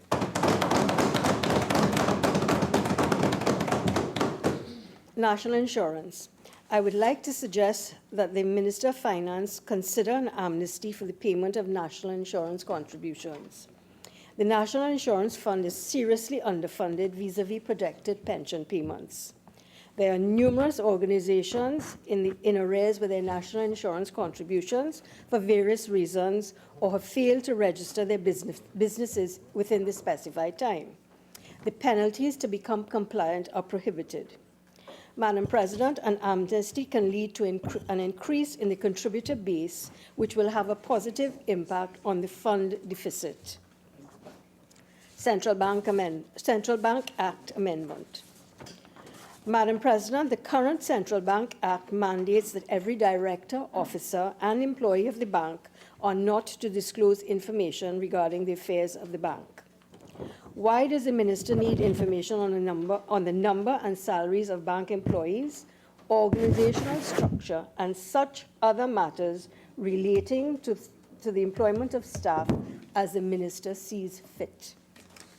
Is it that the minister intends to manage the bank as a division of the government? How does this change impact the independence of the central bank? Madam President, with the exception of the tax amnesty, it is evident that I'm unhappy with these miscellaneous provisions. I am unable to fathom the benefits to the citizens and the country. Although the government is at pains to justify the proposed amendments, I am not convinced of their merit. Thank you, Madam President. Minister in the Office of the Attorney General. Thank you very much. Madam President, I am thankful for the opportunity to make a contribution to these very important measures that are here for the consideration of this House.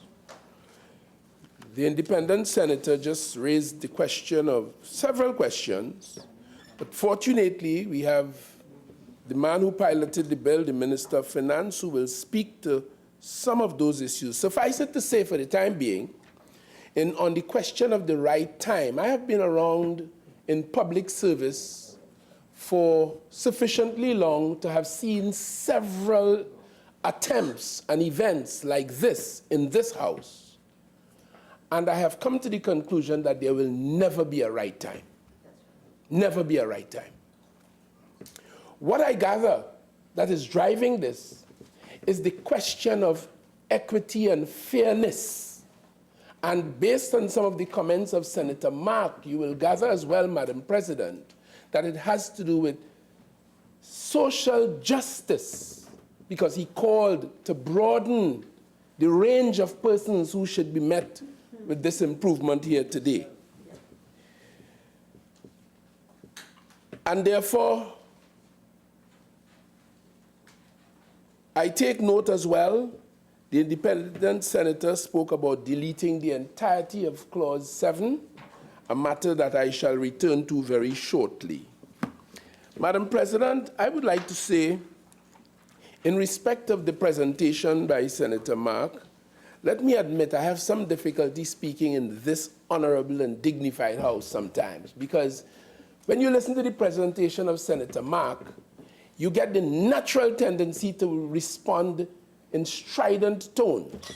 But of course, we have not only the UNC represented by Senator Mark here, we have the very distinguished, very independent-minded, non-combative, non-partisan members of this House.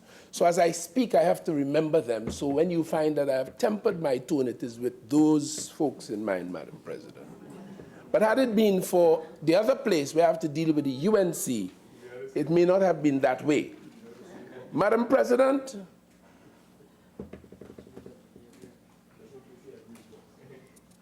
Senator Mark spoke about the retirees, about 20,000 of them according to him. Quite hypocritical in my view, because when large amounts of public funds were removed from them over great national protestation, Senator Mark said nothing during the years 2010 to 2015. He sat quietly and he said nothing. Today he pretends to be speaking on their behalf. Further, Madam President, for the 5 years that his government, the UNC, was in office, there was an independent senator who had raised the matter of making the service of all senators pensionable. But the government that he was a part of never even took that seriously. They never bothered with it. Why is he trying to put that on this government today?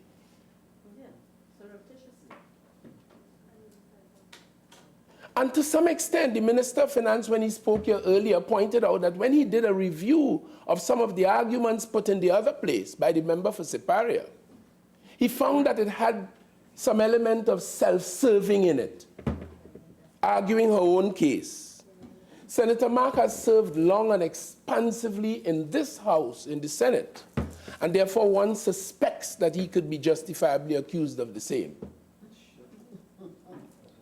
One suspects that. But the essential point is that his government, while in office, did not take the urgings of a certain independent senator sufficiently seriously. And finally, on that point, Madam President, I can tell you in anticipation, Senator Mark mouthed loudly about pension for all senators. He will not draft an amendment in that regard to broaden the pool. And that will indicate how serious or how unserious he is, just populism. Madam President, Senator Mark also spoke about the Salaries Reviews Commission work and their hiring of a consultant to look at some of the arrangements for parliamentarians. Madam President, they are dealing with salaries and allowances. We are not here dealing with that. There's a Retiring Allowances Act dealing with pensions. That is the responsibility of the government. That is responsibility of the parliament, and we are dealing exclusively with that. We are not dealing with salaries here today. Let me put that on the record and make that very clear. So his submission about the SRC and we should wait for the report really is otious. This is of no value to us in this discussion. And it takes a principled and courageous government to do it in all of the circumstances. Madam President, when the Minister of Finance spoke, he often spoke about some former UNC person and a former Chief Justice who is now made to live on $10,000 a month after years of distinguished service. I too had some interface with some former parliamentarians. And in one case, it was far worse than that. In one case, a certain parliamentarian served 5 terms, virtually his entire working life. 5 terms. And he is living life now on $6,000 a month. And in this material world, Madam President, not having an income, not being able to repair your roof, particularly when you're in public life and exposed to the vagaries of public life as we all are, it affects your dignity, your human dignity. And I have no doubt, as everywhere else in the world, if a survey was conducted of the people of Trinidad and Tobago, they may very well tell you we are not supposed to receive 1 cent increase because we are all a waste of time. But I'm sure some of the independent senators who would have looked on as professionals, as intellectuals, who would have looked on at this parliament before having the honor and the opportunity to serve at the behest of Her Excellency, they may not have totally understood what this legislature, what all the committees, what all running away from your legal or your medical and your other practices, your consultancies, to come to a joint select committee 9 o'clock a morning and come back to Senate in the afternoon, your clients knocking on your door, the contribution they make. And that is only as a legislature. In addition to that, your ministerial function. In addition to that, your representative function in your constituency. I am sure every independent senator who would have passed through this House would have had a better idea of what is involved in this and how your reputation is constantly on the line. Some don't care about theirs, Senator Mark, obviously, well, but some people do. In terms of how you present yourself. I remember once I attacked severely a professional, an attorney at law, back in the 1990s from the opposition. And that attorney at law came to me tearfully during the break to tell me that I should cease and desist. And I agreed, and I have never done it again in that particular case. Because she said, when you launched these attacks on her, it was affecting her professional career on the outside. She told me that. And I had a sense that there was some truth in it. And I looked her in the eye and I said, I should never do it again. And I didn't. I regret I didn't, but I kept my word.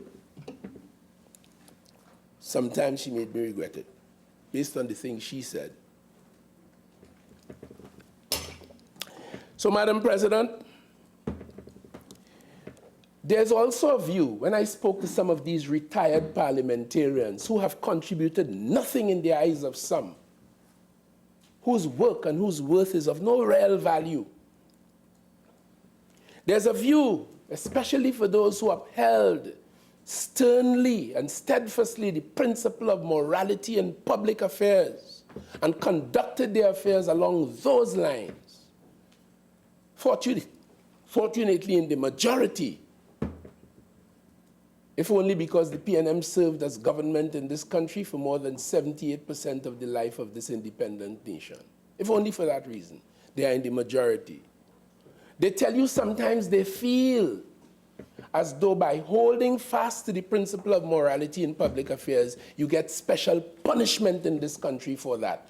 Reminiscent of what V.S. Naipaul said, in this society, and I'm paraphrasing if I could, dignity is accorded to no one, only power is respected. When you are in office, all is well, but when you leave, hang on if you can. And of course, in my capacity as a former as a member of parliament, I had a police corporal one day come to me in anguish. And he told me, Minister Hinds, you don't know, you know. When I look around and see some of the people who I know are misconducting themselves, not living in faith with their citizenship and their oath, and you see them with the fancy this and the big this and the big that, sometimes it makes you feel to go against the grain and behave like that too. And I had to counsel and to tell him, as I tell young people across this nation, don't do that. You hold on. Light will always overcome darkness. And when you live the way you are living, you won't have to worry about when the police knock your door, because there are a lot of people in this country today who are opposed to these improvements, who every time they go to bed now, they don't know when that knock on the door would come. But come, it will.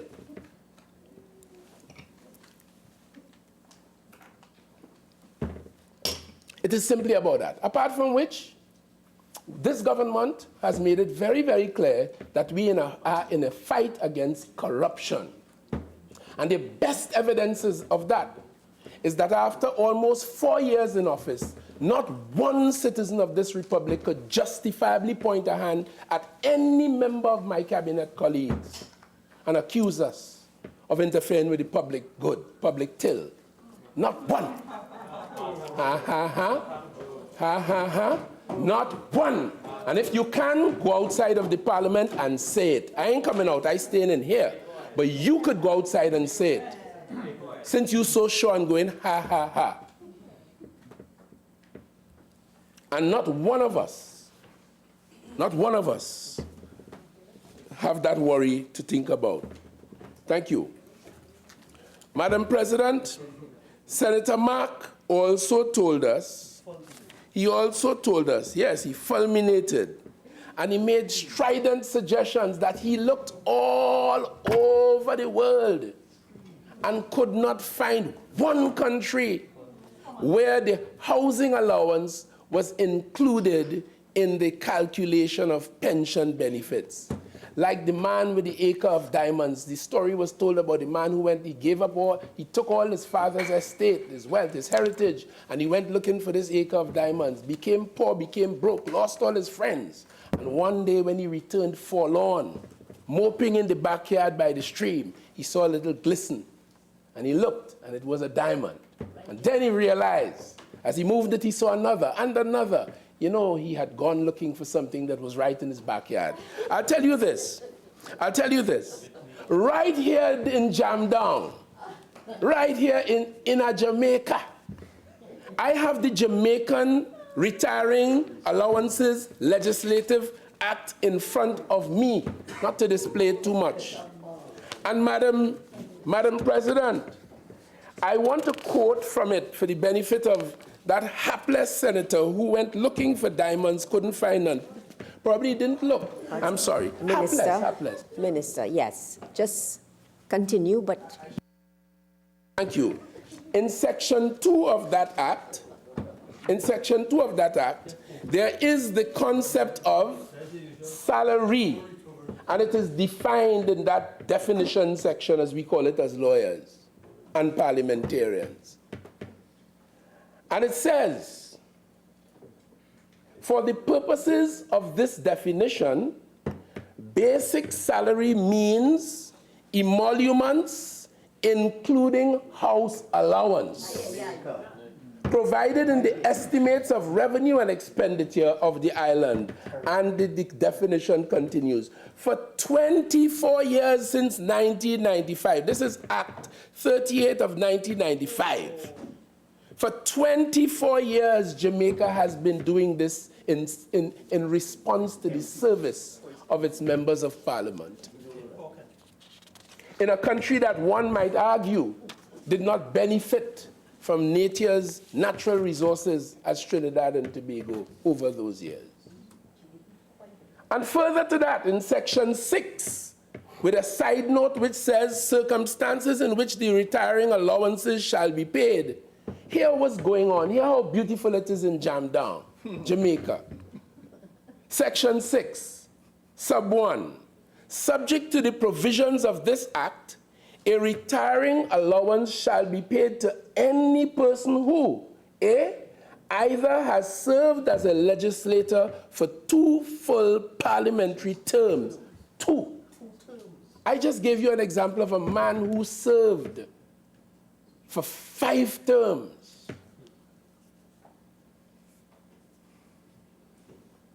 2 terms, and look how they are responding to their citizenry and their members of parliament. I should read no more. Madam President, I don't want to spend more time on that. I want to move on to the element of the freedom of information. Madam Speaker, Madam President, I'm so sorry. Clause 7 says the Freedom of Information Act is amended. And I can spend time reading all of it. I need not do that, although I'm tempted for the benefit of the viewers and listeners, in light of the disinformation that is thrown constantly by the UNC at them.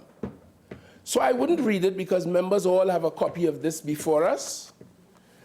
But I would say in essence it does 2 things. In fact, originally in the other place, 2 things were proposed.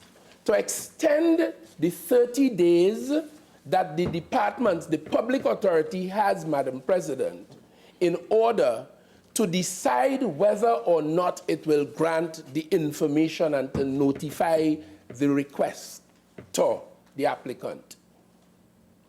We have, in light of all circumstances, particularly because we believe, although the statistics in some way helps, but the statistics also show that in some cases, the 30-day deadline is not kept. But all things considered, as well, the public expressions on it, the government decided we will impose stronger demands and a stronger regime on the ministries and public authorities and direct those who lead them to try to meet the deadline. In other words, there was a view that by extending the time, which lawyers know about every day in the court, because very often the court mandates that you file a submission by such and such a day and make an application to avoid sanction, relief from sanction, in accordance with the civil proceedings rules. And very often, the court, for its own reasons, might adjourn a matter, put it for a later date, or the lawyer makes an application for an extension of time. That happens, and all the government was trying to do is to create that extra time to avoid court and the costs that are commensurate with those. Nothing ignoble about it. The policy of the legislation, the purpose of the legislation, the working of the legislation remain unchanged at its core. Nobody was trying to stop it. We were not coming here to say, repeal the act. We were just saying a simple extension. However, that is history. In light of everything, we have put that behind. Just remember that the Privy Council in 1993 set Pratt and Morgan 5 years for us from conviction to hanging, to carrying out the death sentence. 5 years since 1993, and we have not been able to keep pace. Most of those persons convicted of murder are still commuted. Canada, on the other hand, had a case called Aaron Johnson, where the Supreme Court of Canada found that they, having taken 48 months to convict a drug dealer, he made an application under their constitution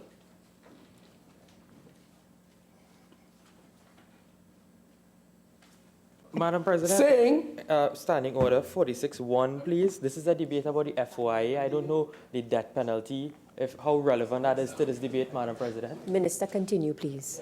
very, very quickly, he applied saying that his right to a swift trial was impeded, infringed. And the court, the Supreme Court of Canada, akin to our Privy Council, for the time being, it ruled that 48 months was really a breach of the man's constitutional rights and set a time limit of 18 months. Canada is grappling now to cope with that 18 months. Spent a lot of money, more courts, more judges, more everything, trying to keep pace and having difficulty because they too suffer from what they describe. I'm reading what the academics in that country say as a culture of delay. Lawyers, everybody, they're fighting with that. Anyway, we came with a very noble intention. And in light of everything, we pulled back that. So essentially what we have in front of us today is one thing. And that is to allow, in circumstances where a person applies to a public authority for information and the public authority refuses, then the amendment is saying that that public authority should, at the same time that it notifies the applicant that we are refusing, they should notify the Attorney General so that as the government's legal advisor, another view could be had on the facts and on the law to determine whether it should be reviewed, and the Attorney General will give advice to the public authority and notify the applicant of the advice that he has given. So two things could happen. Either the refusal is reaffirmed by the Attorney General, or advice to the contrary is offered and it might be taken into consideration. Madam President, I heard it said in the other place, and I'm just going to address it in the generality, that to save that, you could have the authority during the 30 days it is making this determination, consult with the AG simultaneously. That would be a derogation from the power already existing under this law. Because it is the public authority under the Freedom of Information law which must make that determination on its own. If you join the Attorney General in that, then it will no longer be the public authority making the decision. The AG comes in after, and this is why I'm submitting, we are not taking away from the power that is now available under the law, neither from the public authority or from the applicant. We are adding a tier to it, a second look in cases exclusively of a refusal. That strengthens the position, because if the decision was no and the Attorney General with written reasons in 30 days as we now have it, if he agrees that it should be a no, then the decision maker stands on solid ground. All of this happening, Madam President, still, and in this amendment in Clause 7, we are affirming the right of the citizen or applicant to go to the court on judicial review if dissatisfaction exists. So we are not taking away the right to go to court, which is the final arbiter anyway. Madam President, I want to say that there are two issues that would arise in these circumstances. On the one hand, where you have the public authority taking more than 30 days, and this is why we intervened to protect the taxpayers and their money, because we discovered that they had developed an industry. I know of a particular lawyer. He had become popular among us as lawyers, who used to file or get his clients. And especially since we liberalized the standing, the locus standi that was required. Traditionally, you had to be personally affected by the decision in order to seek judicial review. That has changed in the world. And with our Judicial Review Act and with case law, persons standing had the high level of standing that was required to make an application, that went. Now, any citizen public-spirited, could make an application, whether the matter concerned him or not. And therefore, you have a number of people for various reasons sitting down and listing hundreds of requests and sending them to government departments and possibly working along with certain lawyers. In fact, yes, working with certain lawyers. What is wrong with that? And filing the questions and hoping that the public authority doesn't make the 30 days. And on they have it already cut and paste. They have it cut and paste. I did a lot of that. I did every aspect of law in this country. Litigation, criminal law, appeals to the criminal court. I'm being disturbed by the young Senator Hosein. I'll save him for another time. I don't want to be distracted by the UNC foibles. So they wait, and they have this thing already all pumped up just to put in name and date and place. In fact, they have all that already, just to sign. So on the 31st day, they're gone to court. And by the 35th day, for example, the authority might now have pulled the information. Typically, you might have a situation where the prison officer involved who has to answer the thing. By the time it goes down to Carrera, where he working, he on 2 weeks vacation, they have to try and find him in Tabakit, light pole number 9, Tabakit Main Road, and they can't find him. All these administrative things, no malice. And the minister and the government is nowhere present in this. The way you listen to them speak, you will feel is the minister sit down saying no. And this amendment is to allow where they refuse. So you have the two situations, as I tell you. After 30 days, they go to court for failing to comply with your statutory duty, so to speak, because you did not comply with the 30 days, the delay effectively, under the Freedom of Information law. And the other course of action is where there's an actual refusal, you can challenge the refusal in the court. So an industry developed out of this. And when I talk about industry, I am not alone in this.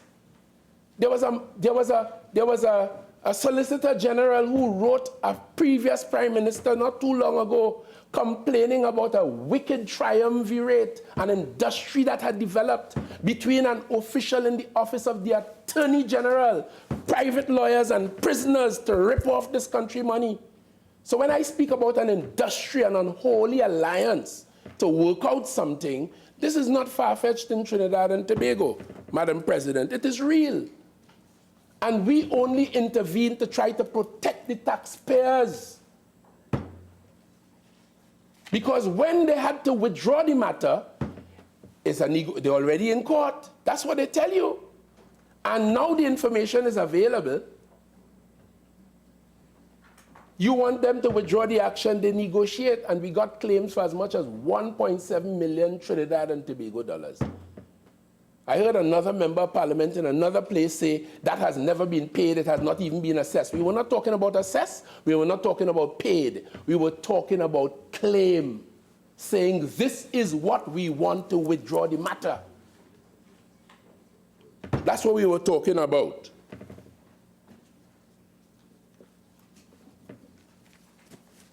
So we didn't come with any ignoble purpose. And this essentially is what this says. So, I mean, I can't understand, if one accepts my argument, that if there's a refusal, the Attorney General should then review the documents to see whether the refusal was justified. If it was a yes, the Attorney General does not see it at all. To my mind, logically speaking, Madam President, members of this House, that strengthens and improves the process. Doesn't take away from it. And there is no ignobility or malintent in all of this. It was all designed to assist the people of Trinidad and Tobago as a sensible and serious government with the responsibility of a serious government must.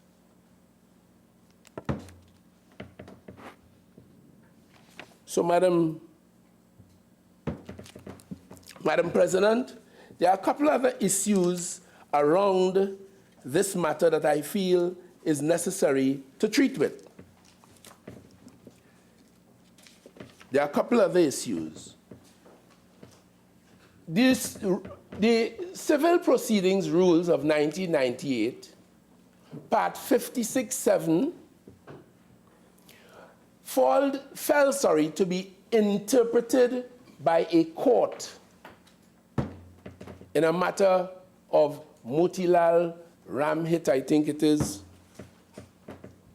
I don't have the case in front of me, but the principle of what I would say stands good. And in so interpreting those rules in a matter coming under the Freedom of Information law for judicial review, which is what we are dealing with here today, the court established that when the application for judicial review is filed, the Attorney General should be notified. That is significant. With that case law, in this common law jurisdiction and history, you find the law not only in the statute books, but also in case law. And that is the law as defined in the case of which I just spoke. So what the Attorney General is saying is two things. What we as a government are offering to this House is twofold. One, and this answers the question that the Attorney General should not be involved because he's the Attorney General, a member of the executive, and of course, he's a politician. But the court said in that case that the Attorney General should be brought involved. So what we are doing here is essentially codifying, putting into the legal code, putting into statute that which we glean from the case law. That's all that is happening. Nothing more remarkable than that. But we are also saying, if you follow the court's judgment in that matter, by the time the Attorney General gets involved is when the action has already been filed in the courthouse. We are saying that it should be filed, or the Attorney General should be notified before. So at the time the public authority takes the decision that it will not give the information, Madam President, that is the time the Attorney General should be notified to review it to see if we could avoid court action and the claim and the cost and the time and all that flows from it. That's all.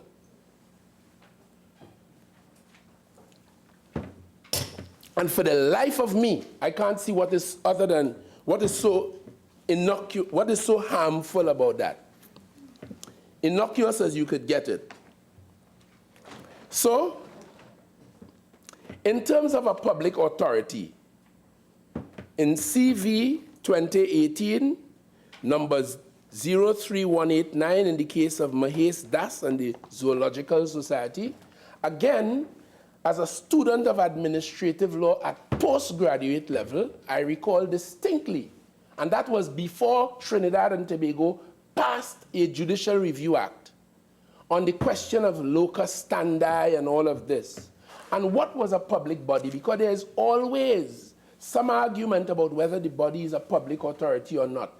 And the court has long ago decided that where public funds are involved, or the organization is carrying out essentially a public function, those make it public and therefore amenable to judicial review. Yes. So in this case, the Zoological Society, the matter came up for the court's consideration, and the court decided exactly that. And that is a matter from 2018 in Trinidad and Tobago. That's like last week. I was just telling you about anisminican cases from a long time before, where the courts of England had to deal with this question when 30 years ago, judicial review was a new tool. 30 and 35 years ago. That time it was new. And the court decided in this case that the body was a public authority because it got a public subvention, public funds. So an institution, by way of an example, like Vision and Mission, I consider they, for example, treat with returning deportees, persons who would have served time in the United States and they sent. And Vision and Mission, as a non-governmental organization, organized itself and began working with these people, and it does that. Today it gets a state subvention, a substantial state subvention. And therefore, it is carrying out a public function, a function that perhaps one can argue the government ought to have been carrying out. But sometimes NGOs do it better than the bureaucracy of the state. But most certainly, on public subvention, it is arguably a public body. Madam President, with time hard against us, essentially, those are the issues that we offer to this House with those very noble reasons. And we have identified the very popular by now very popular case, the so-called Malcolm Jones case, where, Madam President, it is clear that had the Attorney General had notice, in fact, I dare say the government, because we, as I say, when the decision was taken, we were not there. We feel, and we expressed later, that the statement should be made public. The court said so, the Privy Council, when the matter came up. But all of that, millions, and I have the figures here, all of that, millions of dollars later. So we believe that Madam President, could you just help me with my time? 12:34:15:6. I thank you very kindly, and it is now 12:31. So we believe, Madam President, that what we offer to this chamber is ready to strengthen the existing situation and to protect us from abuse, because there is no doubt, pretentious as some people might want to be, there is abuse.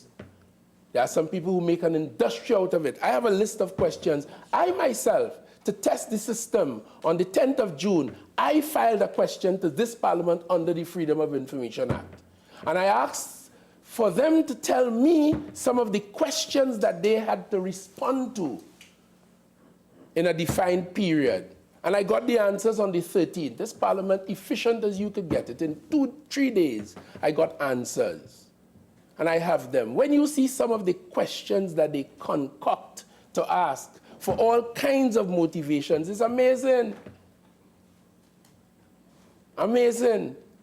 But we will make every effort as ministers with the responsibility for ministries and state enterprises to impose upon them a regime that they must, in fact, in the Ministry of the Attorney General, I checked it out. They have a very smooth system there.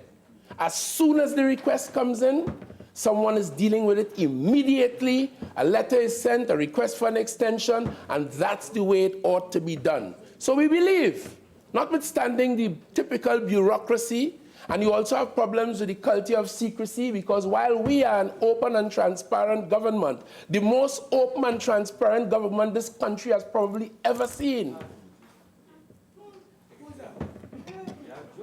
Yeah? Mm-hmm. Madam President, sometimes down inside of the public service, down inside of the ranks, down inside of the state agencies, and the public authorities as defined under this law, sometimes there are people who don't want to give the information. For example, the 2 statements in the Malcolm Jones matter, of which plenty reference was made. Not even the senior counsel acting for Petrotrin saw it. Somebody decided not to release them to Mr. Jones. Had the Attorney General been aware of that, this Attorney General, maybe it might have made a difference. The previous Attorney General, Akepo Mineka, no block. Never would.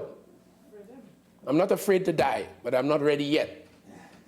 Madam President, with those few words said, I commend these measures to members of the House. They are very, very simple. I think the issue of adjusting the pension is just and fair, all things considered. I see no ground for disregarding or deleting Clause 7. It was born out of a noble purpose, and we believe it strengthens the process in seeking judicial review, and it was intended to keep the abusers up and out. And Madam President, all the other measures, some of which I did not touch because other people on this side will treat with them, as indeed the Minister of Finance dealt expansively with the question of the pension and the tax amnesty. I would like to thank you for my opportunity to have contributed to this debate and look forward to hearing words of wisdom from those who can muster it on the other side. Senator Hosein. Thank you very much, Madam President. And Madam President, thank you for giving me the opportunity to stand in the defense of the people of Trinidad and Tobago, to stand in the defense of democracy, and to stand in the defense of transparency and accountability in governance, Madam President. Madam President, what is before this Honorable Senate is a very obscene piece of legislation. It is called the Miscellaneous Provisions Bill 2019, a bill which seeks, Madam President, to restrict information on the way the government operates to members of the public and members of the media. Madam President, it is also a bill so that when 2020 comes and this government is ushered out of office, they have a comfortable pension to live with, Madam President. That is the objectives of this particular legislation. This piece of legislation, Madam President, does not benefit the poor man. It does not benefit the mothers, the single mothers, Madam President. It does not benefit the working class of Trinidad and Tobago. It benefits the PNM, friends, families, Madam President. And Madam President, this particular piece of legislation is an omnibus piece of legislation.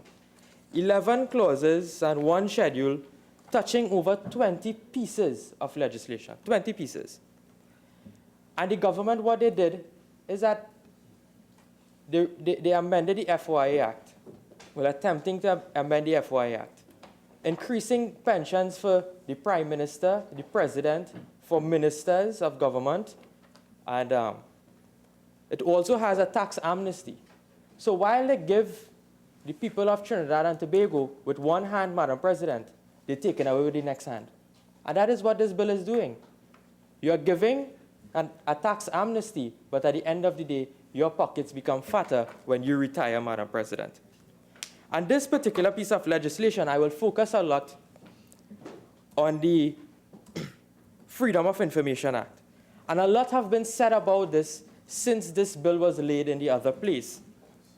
And you had a wide section of society, NGOs, independent voices, even the person, the former Attorney General, Ramesh Lawrence Maraj of Senior Counsel, the person who was responsible for the passage of this particular legislation, voicing concerns about the government's attempt to amend the legislation to restrict information to the people of Trinidad and Tobago. And you would remember, the minister touched on it, that this government had to take a tack back. They had to tack back, Madam President, because they wanted to refuse persons from getting information for a period of 180 days. Then came 45 days, and now the bill before us, it's back to the original 30 days. That is a tack back, and that happened because of the voices of the people who stood firmly against this PNM government and the opposition, Madam President. That is what this bill, that is what the government had to take that decision because of public pressure. It was because of public pressure. And when I looked at Clause 7, from the onset, I want to agree with Senator Seepersad that Clause 7 of this bill must be withdrawn immediately. Must be withdrawn.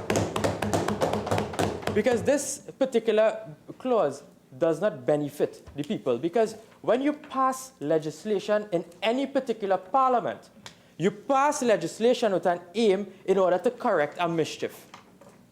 There must be a rationale connected with respect to any amendment on any particular piece of legislation that you're amending. So let us examine what Clause 7 does. Clause 7, what it does is that if a public authority denies a person a request when they file a request under the Freedom of Information Act, and as soon as the 30 days is up and the denial is made, or at any time within the 30 days, the public authority tells the applicant that you cannot have the information, they inform them via notice, and then that notice together, just not the notice alone, together with the relevant material is passed on to who? The Attorney General. Who is the Attorney General? The member for San Fernando West and acting the member for Laventil West. Politicians, Madam President. Politicians are now going to have in their hands information from state entities and other independent institutions in this country. I will get to that later on in my contribution, Madam President. So we reach at the point where denial is made, person get the notice. AG has a copy of the notice with the relevant material. The applicant, he has the notice. Now, from the date on which the person receives the notice and the AG, the Attorney General now has 30 days to review that particular request. When the Attorney General reviews within this 30 days, it bars a person, Madam President, from applying for judicial review during that 30-day period. So as long as the request is, the denial is made, no JR until 30 days. None whatsoever. So then we come to the point where the rationale for this particular piece of amendment is that it is an industry. The minister complained about an industry. I don't know since when it is calling a government into account and holding them accountable and requesting information on how the taxpayers' money is being spent is an industry. Because the people of this country who pay taxes have a right to know where their monies are going. But you come with an excuse, with a rationale, that this particular legislation is to centralize all of the requests into the Attorney General's office. All of the requests that were denied. They talk about the Balgobin case, which is the Malcolm Jones case. They talk about the Singh against the Public Service Commission's case, $1.7 million in cost. I will deal with that afterwards. They talk about lawyers milking, fleecing, massive amounts of money under the Freedom of Information request. That is the words of the Attorney General during a press conference in this country. And as an attorney at law, Madam President, I am worried when the titular head of the bar can make such obscene remarks about persons who are members of the Law Association of Trinidad and Tobago. But through wise counsel, Madam President, the Law Association stood up against those remarks made by the Attorney General. And permit me to read into the record what the Law Association position is on this matter. This is what it says. The Law Association of Trinidad and Tobago has listened with increasing concern to the spate of lawyer bashing, which has permeated the debate on the proposed amendments to the Freedom of Information Act. It is not, as is being suggested, that attorneys at law are being accused of pursuing frivolous claims of breaches of the Act on behalf of their clients. Indeed, given that the major concern is the amount of money and cost which public authorities are ordered to pay as a result of successful challenges to refusals to provide documents requested, there is the clear recognition that various claims which give rise to these orders of cost were meritorious. Law Association. Senator Hussain, I think you've made your point. I don't think you have to read the entire press release. Madam President, just for the record, it's just two very short sentences. Well, then again. make reference to those two very short sentences and move on. But don't quote the whole press release, please. What the Law Association was saying is that instead of blaming attorneys at law for the state of affairs that brought this legislation here, what they said is that they should fix the public authorities.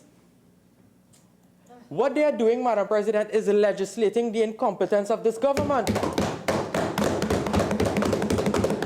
When you appoint persons on state entities. Now, you see the difficulty, Senator Hussain. Are you quoting from the press release, or are those your comments? Madam President, you just asked me not to quote. No, just answer my question when you rise. Madam President, I'm not quoting anymore. I'm referencing to the media release. And Madam President, please permit me, this is one last sentence. I want to quote the sentence because it's of particular importance which must find itself on the record of Parliament. It says, the danger exists that by subjecting attorneys at law to highly publicized criticism for doing their jobs successfully, they may be reluctant to take on controversial challenges and otherwise unlawful action by the state may go unremedied.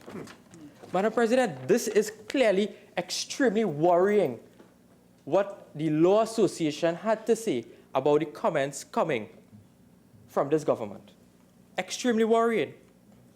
But we must also listen to what the ordinary commentators, what some of those who are professional in the field had to say. And when you look at yesterday's Newsday, there's a headline which says, Ramesh, keep AG out of FOIA. Keep him out. And the former Attorney General expressed his concern that a political head is now going to be in charge of reviewing probably confidential and privileged information in this country. Madam President, it is extremely worrying. We have informed the population, we warned the people of this country of a creeping dictatorship, Madam President. A creeping dictatorship. The Trinidad Guardian, yesterday, an article by Mr. Regis. Ramesh, too much power for ministers. Then we had all of the comments coming by Senior Counsel Daly and also Mr. Reginald Dumas, Madam President. It is extremely worrying. Well, let me get back to now the 30 days on which the Attorney General wants to avail himself of to review particular applications that were denied. Madam President, you must know that according to the civil proceeding rules of this country, Civil Proceeding Rules 1998 as amended, there's an appendix called Appendix D, subsidiary legislation which guides the procedure of the court. And it speaks about pre-action protocol for administrative orders. And the regular time, so before, let me break it down. When a claim, if somebody has a claim to file in court, what they will do, the first thing they'll do, give the attorneys instructions. Before the attorney acts, he will send a letter, a pre-action protocol letter to the defendant, the proposed defendant. Normally a 28-day period is given to try to settle the matter amicably before you enter the court because you don't want to abuse the court's resources. And if there's no settlement after this pre-action protocol letter is sent after the 30-day period, then a claim is filed. Because, Madam President, the court tends to frown upon, or the court would not order cost in circumstances where a person did not file a pre-action protocol letter, because the court will look at the behavior of the person, whether or not any steps were taken to settle the matter. Then the claim will be filed, but, Madam President, judicial review claims are a special creature. It's a creature that is a right accrued to a person by reference to the Judicial Review Act. So I want to give a timeline. The public authority refuses the request. 30 days kick in, no JR can file. I have to wait for the Attorney General to respond. Then I can issue my court claims for pre-action and then go to JR. With judicial review proceedings, you have a 90-day period from the date in which the decision, the person would have been aggrieved to file your claim for judicial review. You must act promptly or within 90 days. So you already take away 30 days because the Attorney General needs 30 days to review. Then you already take away 20 to 30 days when I file my pre-action protocol letter. That leaves a person with 30 days to file a judicial review application. You are frustrating, Madam President, a person's access to the court via this particular provision, frustrating it.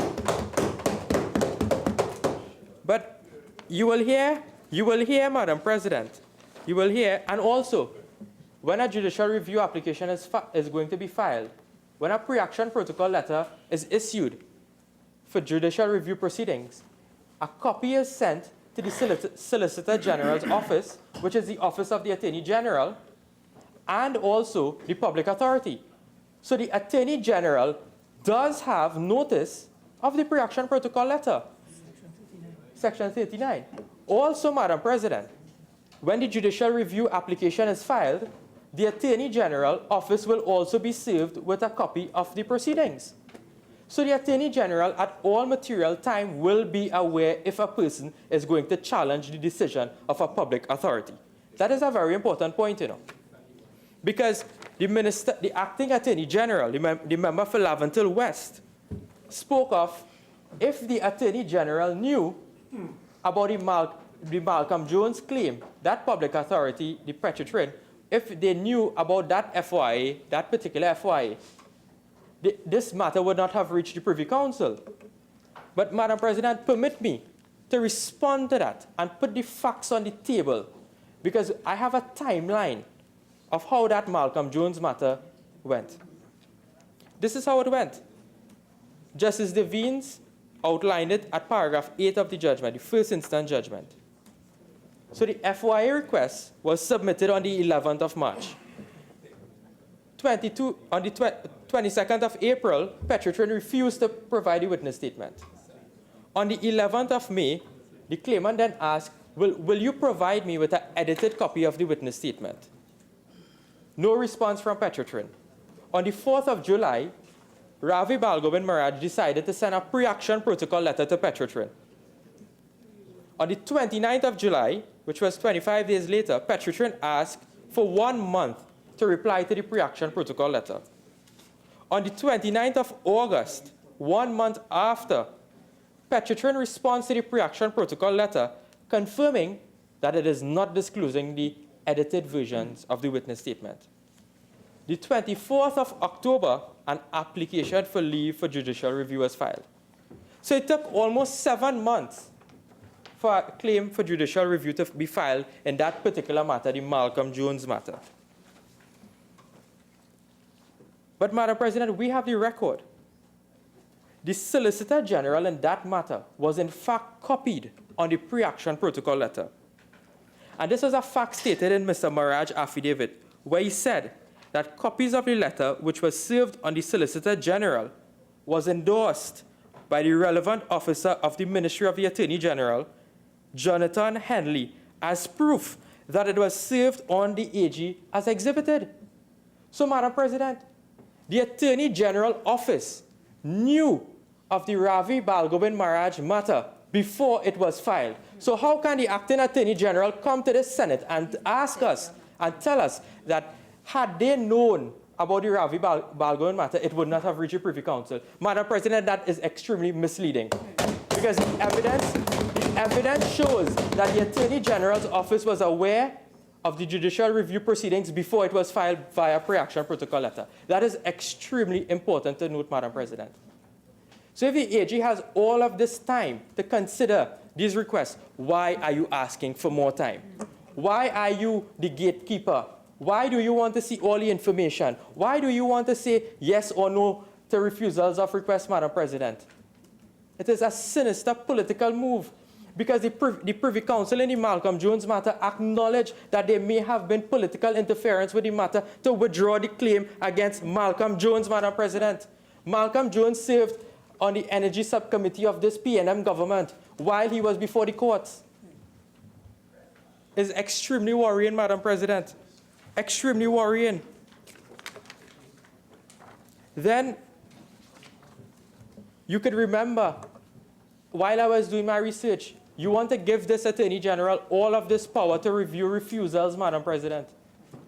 Do you know there's an article, the 8th of June 2016, by the CCN TV6. This is the headline of the article. Child dies awaiting on AG's approval. Madam President, a child in this country died because they were awaiting the advice of the Attorney General via the Children's Life Fund. How can we trust this Attorney General? How can we trust this government to deal with these matters expeditiously? This 30-day... Senator Hosein, I remind you that when you read something into the record from any, you are making that part of your contribution. So you have to change up how you present your contribution. Eh? Just remember that, please. Madam President, I want to ask, why does the Attorney General want to interfere in the process of freedom of information? The Attorney General is a political creature. Where else in the world does this power exist? Madam President, we have checked almost 100 countries all over the world that has FOIA legislation. This power simply does not exist in the world. Let us look at CARICOM, Antigua and Barbuda. Who makes the decision? Public authority. Bahamas, public authority. Barbados, they have a draft bill. Who is it? The prescribed authority. Belize, public authority. Cayman Island, public authority. Guyana, Information Commissioner. Jamaica, public authority. St. Lucia, public authority. St. Kitts and Nevis, public authority. St. Vincent and the Grenadines, public authority. My other colleagues would deal with the other jurisdictions. But, Madam President, this power exists nowhere in the world. Nowhere. You are legislating for your incompetence. That is the mischief. Your incompetence is the mischief in this particular piece of legislation. That is what it is. But you would remember, and it is a matter of public record, when they were saying that it was UNC lawyers that was abusing the FOIA legislation. Madam President, it is a matter of public record that there are many cases in which UNC lawyers or perceived persons to be UNC were not involved in. I have a list, Madam President. Look, Westcan Trinidad Agency against the National Insurance Property Development. Judgment given on the 16th of the 11th, 2017. Roger Simon against the Permanent Secretary of the Ministry of Education. Ravi Balgobin Maharaj against TSTT. Corporal Sukhdev Ramdev against the Commissioner of Police. The Minister of Planning and Sustainable Development against the JCC. Madam President, if you look at the persons who are on record in these matters, you may not want me to call the names, but these persons are not perceived to be UNC persons. So how can the government make such a damaging, dangerous statement? That is why the Law Association had to reprimand this particular government for lawyer bashing. It is lawyer bashing, Madam President, lawyer bashing. That is what it is. But I want to see if how this particular legislation will work. I want to show how this particular legislation will work. Madam President, if a person files a frivolous application, and I want to quote from Section 23 of the Freedom of Information Act, and it says, where in relation to a request for access to a document of a public authority, a decision is made under this part that the applicant is not entitled to access to the document in accordance with the request, or that provision of access to the document be deferred, or that no such documents exist, the public authority shall cause the applicant to be given notice in writing of the decision. So, Madam President, that is what the mischief is. Section 23, so a new 23A is going to be inserted. So what 23 says that there are certain instances in which the public authority can deny the information to an applicant. Now, when you look at what they're trying to do with 23A, Madam President, is that as long as the request is denied, AG has it. If someone in this country files a frivolous application, for example, I want to file for any particular person's tax returns to the Board of Inland Revenue, I know that is a confidential, privileged piece of information. And I obviously know that the Board of Inland Revenue will tell me no. Madam President, but this particular section, as soon as the request is denied, it is triggered. So therefore, you can have persons' information that is confidential and privileged, and in the example I gave with respect to the tax returns, landing on the desk of a politician in the manner of the Attorney General. Madam President, that is an extremely dangerous particular provision that is here. Any person can file a frivolous application and they know it will be denied. And that, Madam President, will form part of the relevant material that is described under Section 23A, which the Attorney General will have access to. And that can lead to political mischief in this country. And that is why we must call for Clause 7 to be withdrawn in its entirety. It is fundamentally flawed and it cannot be fixed. Madam President, I know it is time. Senators, at this stage, we will suspend the sitting and we'll return at 2 p.m. Senator Hosein, you've used up 25 minutes of your speaking time.